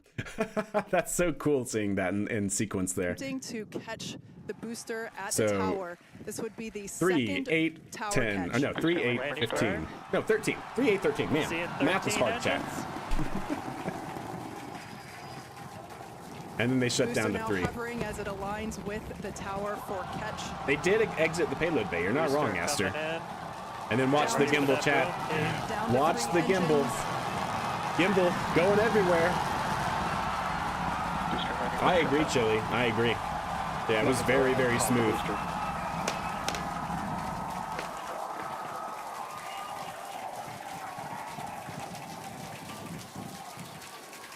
So if some engine anomaly happened and it had time to either punch through or burn through You the heard skirt, it here, then it Godzilla would has caught the have gone pretty booster. slow, and I would not expect an exploding turbo pump. Once again, Yeah, I for don't the know. second time, a I'm trying to think of like successful what catch kind by of the possible launch anomaly tower. could This have is the same happened tower, that the would have launch caused pad, a where that slow booster took off from just uncontrolled 7.5 minutes ago. leak in CH4 View that would have then from led the to an chopstick explosion. arms looking And so the other at thing is those that we also hypersonic need to make griffins sure we that steer the consider, chat, booster for that is this is precision what they're going to landing. do in the mishap investigation, right? You're going to do what's known as a fault tree analysis.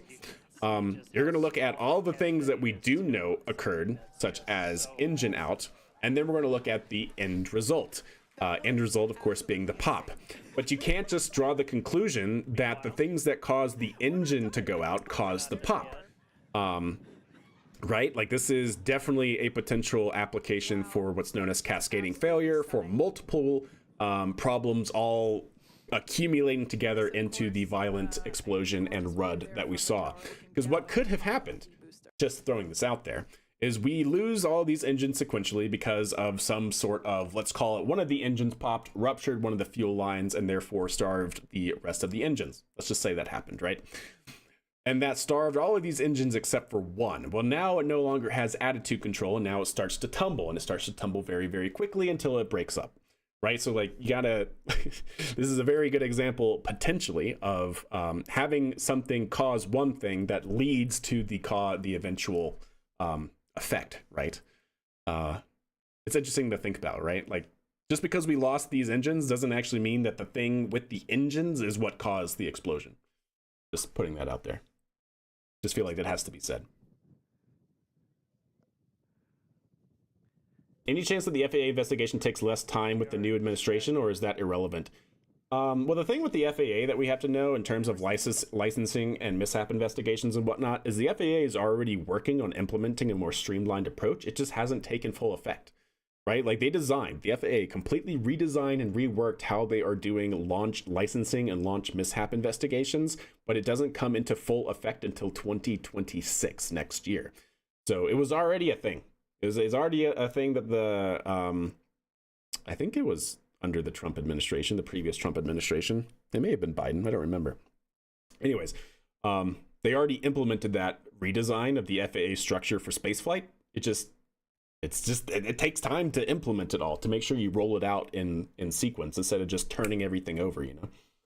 So yes, strong probability of all of this taking less time in the future with the new administration coming in, because it was already happening. It was already in the works. By for views from the ship, but who can take? Yeah, we talked about that earlier as well.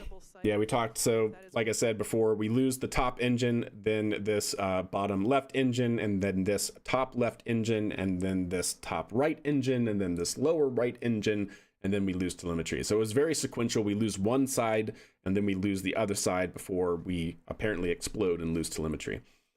So like I said, it was a very interesting failure mode just from that perspective, which to me means that the engines were either starved of propellant or something was going wrong with the mixture, and so they were shutting down. Because the other thing that we noticed, right, chat, if you guys are new to the stream and just tuning in, is as I'm fast forwarding, look at the CH4 level, right? So this is right at the beginning, 7 seconds after the top engine flames out. And then we go forward, CH4 is no longer matching locks. CH4 is essentially near zero now, and then that's when we lose telemetry. So, like I said, we don't have all the information. So only SpaceX has all the information. They have literally the thousands upon thousands of lines of telemetry to look through. And that's not even just the like rows, that's like the columns. They have thousands of columns of different telemetry lines or data streams that they can look at. And I'm sure each one of those has millions of rows that they can look into. So, yeah, but it's really interesting. Everything is fine. Like you look at the locks in CH4 going all the way through flight on Starship here, totally match, maybe a slight variation here, which is totally not normal. And then we get into the first engine out, and then everything just cascades after that. So like I said, to me, it seems like a potential like RUD of some sort on the engine that caused, you know, a cascading failure. But like I said, that's all speculation. We won't know until SpaceX gives us the fantastic, transparent, detailed mishap reports that they've been giving us in the past. So hope that they continue that. Oh yeah, and then also the fire. That's true. Yeah, then we also cut to the fire here on Starship. Where was that? Yep, right here. So when it cuts to Starship, you'll see here on the Starship cam, inside of that bay right there is very much a fire. And we noticed earlier on the subsequent hot staging event that there was no fire here, like after separation. So it kind of, I think, shuts down the potential of this being what's known as plume-induced flow separation, which we talked about earlier. Plume-induced flow separation is this. Look at this. So this is Saturn V. Saturn V had the engines down here, but during flight, because the engine plume, as it expanded, became so big from the massive 5 F1 engines, they basically created a large area where there was a recirculation zone, literally just air or something trapped there that was recirculating, and that allowed the plume from the expanding gases of the F1 engines to ignite here and flow up the rocket. This is the first stage. The first stage ends right here. So it's all the way up the first stage almost entirely on this plume-induced flow separation. So at first I thought it was that, hoping that, that, you know, this just doesn't mean the worst case scenario. But we did not see this earlier after Starship ignition. We did not see any flames trapped here. So yeah, kind of seems like it's not that, and this is very much perhaps a fire inside of the aft engine bay. So we'll see. Oxygen overfeeding is very bad for engines, yeah, but also don't forget that the engines are designed with fault monitoring capabilities. Each one has its own control unit that monitors chamber temperature, chamber pressure, the fuel to mixture ratios, and things like that. So even if the engines, if the engines did see that it was going oxygen rich and not getting enough fuel and starved of methane, then it would have just shut down before ideally the engine would have exploded. So it could be just another issue like FOD and the turbopump machinery as like another example of a potential failure mode. Absolutely stunning. FOD being foreign object debris, of course. And this But yeah, is, chat, that is view there from that's the pretty top crazy. down That is honestly booster. not good. This is probably the worst case scenario that could have possibly happened here for this particular mission. Do you think that the pitch of the render is accurate? It changes quite a bit over the short time span. Where exactly? You're talking about here? For that precision landing. Is this what you're talking about? It almost looks like it's flapping its wings. There's more, wow. Top of the Is that what you're referring to? not done. Because to me, it pitching like that is totally believable, because you got to remember that the outboard RVACs are not gimbaled, and when you have two RVACs at full throttle with only one engine that can gimbal, yeah, I'm surprised it even maintained its stability there. So yeah, I mean, could that have been an issue? Yeah, 100%. Hey, what's up, Marina? How are you doing? For views from the ship, but who can take their eyes off of that? Would they use Booster 14 or scrap it? Probably scrap it. Or yeah, probably scrap it. I don't know. So we talked about this earlier because we have had questions in here about like, now that they've landed Booster 14, when are they going to work on their first reuse of booster now that they have two of them back?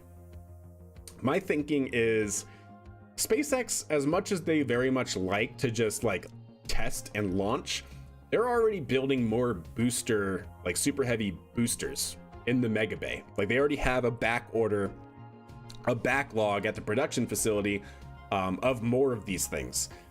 So to reuse it, yes, you'd get data, but is it really worth it when you're already working on a Block 2 booster? I don't know. Like, you need a reason, at least in my opinion. I don't think SpaceX is that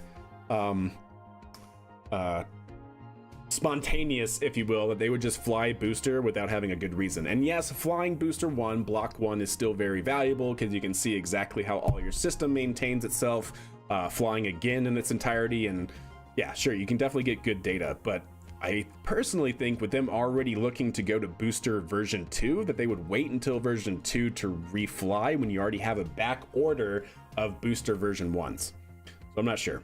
Like booster 1 is already obsolete, so is it really worth reflying booster 1 when your vehicle is going to change? I'm not sure.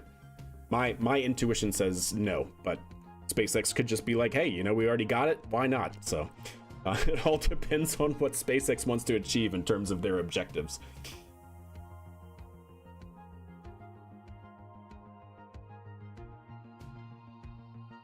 So suppose it was an engine RUD. Does this mean that Starship has the same vulnerability as N1 again? No, I wouldn't necessarily say that, Cobalt. Only because technically this was an upper stage issue. And I don't know any upper stage that can survive having an engine out. Falcon 9 certainly can, it only has one engine. New Glenn certainly can, it has too low of thrust. Starship definitely... Actually, I don't even know if Starship could technically achieve orbit without all of its engines because of its low thrust to weight ratio. It might be able to, but I don't know. So no, I don't necessarily think that this would be considered an N1 problem. Now, what they might do is, if they have room for it in their mass budget, they actually might, in the future, if it was a RUD, put some extra shielding around the individual Raptors to keep that from happening. If that was, of course, the problem. Because we saw them do that for booster, right? Each one of these outboard engines is in like its own entirely shielded bay, which is actually really cool. Like, so they already are expecting Raptors on Super Heavy to explode. And so if they do, they fully encapsulated each one of them individually to make sure that if they do pop, they don't actually damage any of the other ones around it. So they could take that mentality to Starship as well, if that was the problem and if they have the mass budget to do it. But otherwise, just make your engines more reliable, right? Fly them more, make any tweaks, fix this problem, whatever this problem was, is probably the better course. Oh, you're watching from Ukraine. Well, welcome, Marina, welcome. So sorry they lost the ship. They say they saw it over Dominican Republic. Yeah, we've watched several videos here from around X. This is actually a video of them showing the actual pop happen, which is actually pretty crazy that somebody got this on camera. But yeah, there it is. So we do know it was absolutely a RUD. I mean, SpaceX has also confirmed it. We definitely know it's a RUD, and we now have visual confirmation of said RUD. Different story if there would have been a payload. Yeah, for sure. It did once 3 out and got the second stage to orbit. Really? I don't remember that. Which one was that, Jan? Oh, the Saturn V second stage. Gotcha, you're talking about that one. Yeah. I'm talking about one today, chat. Yes, you're right. Saturn V was able to handle an engine out. I guess technically also Space Shuttle could as well. But I'm talking about second stages of the vehicles that we have with us today. I don't know if Starship has the ability to reach orbit with an engine out and whatnot. This, folks, is why we test. Exactly, that is very true. Very, very true. All right, chat. Well, anyways, I am going to have to head out. We are going to end the stream right there, which is, man, that is just a absolute bummer, chat, that we like seriously, personally for me, I would much rather, just because of the implications that this has, much rather have had Booster forego its landing and not seen a landing today than to have Starship have failed to even reach orbit. Not good. To have it explode like that is not great. So we'll see. It's going to most likely spark an FAA investigation. It'll be grounded until they complete that investigation. Who knows what fixes they'll have to implement and how long that will take, depending on what the actual problem is. It's not good, chat. It's not great. Could have been better. Could have been better. FAA will day flight license for Starship again when Flight 8 can happen. Yeah, I don't know. Depends on how fast they can do the mishap investigation for the FAA. What was it last time? They did a mishap investigation in a few months, which I think is fine. I think SpaceX, depending on how quickly they can find the root cause internally themselves, because there's a difference, right? You perform the root cause analysis, you figure everything out, you can then come up with the plan, and then you can start executing that plan while you work with the FAA on getting all of those changes and everything certified, right? So like if SpaceX is actually able to find the problem quickly, and then they can start implementing those modifications that they need to do in order to make sure that this doesn't happen again, then they can technically consider as if it never happened, because they typically have a 1 to 2 month turnaround time as it is now, and then work with the FAA in the background, and then as soon as they get the FAA go ahead, then they can launch again.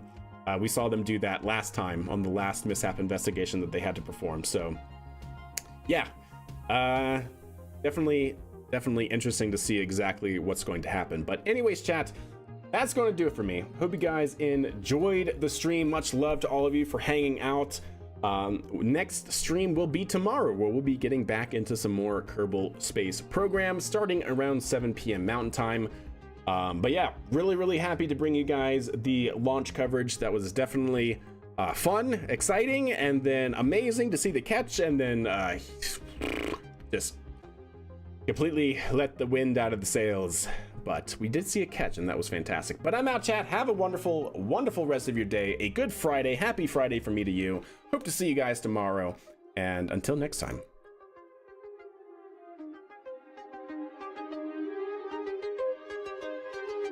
Ooh, is that from a plane?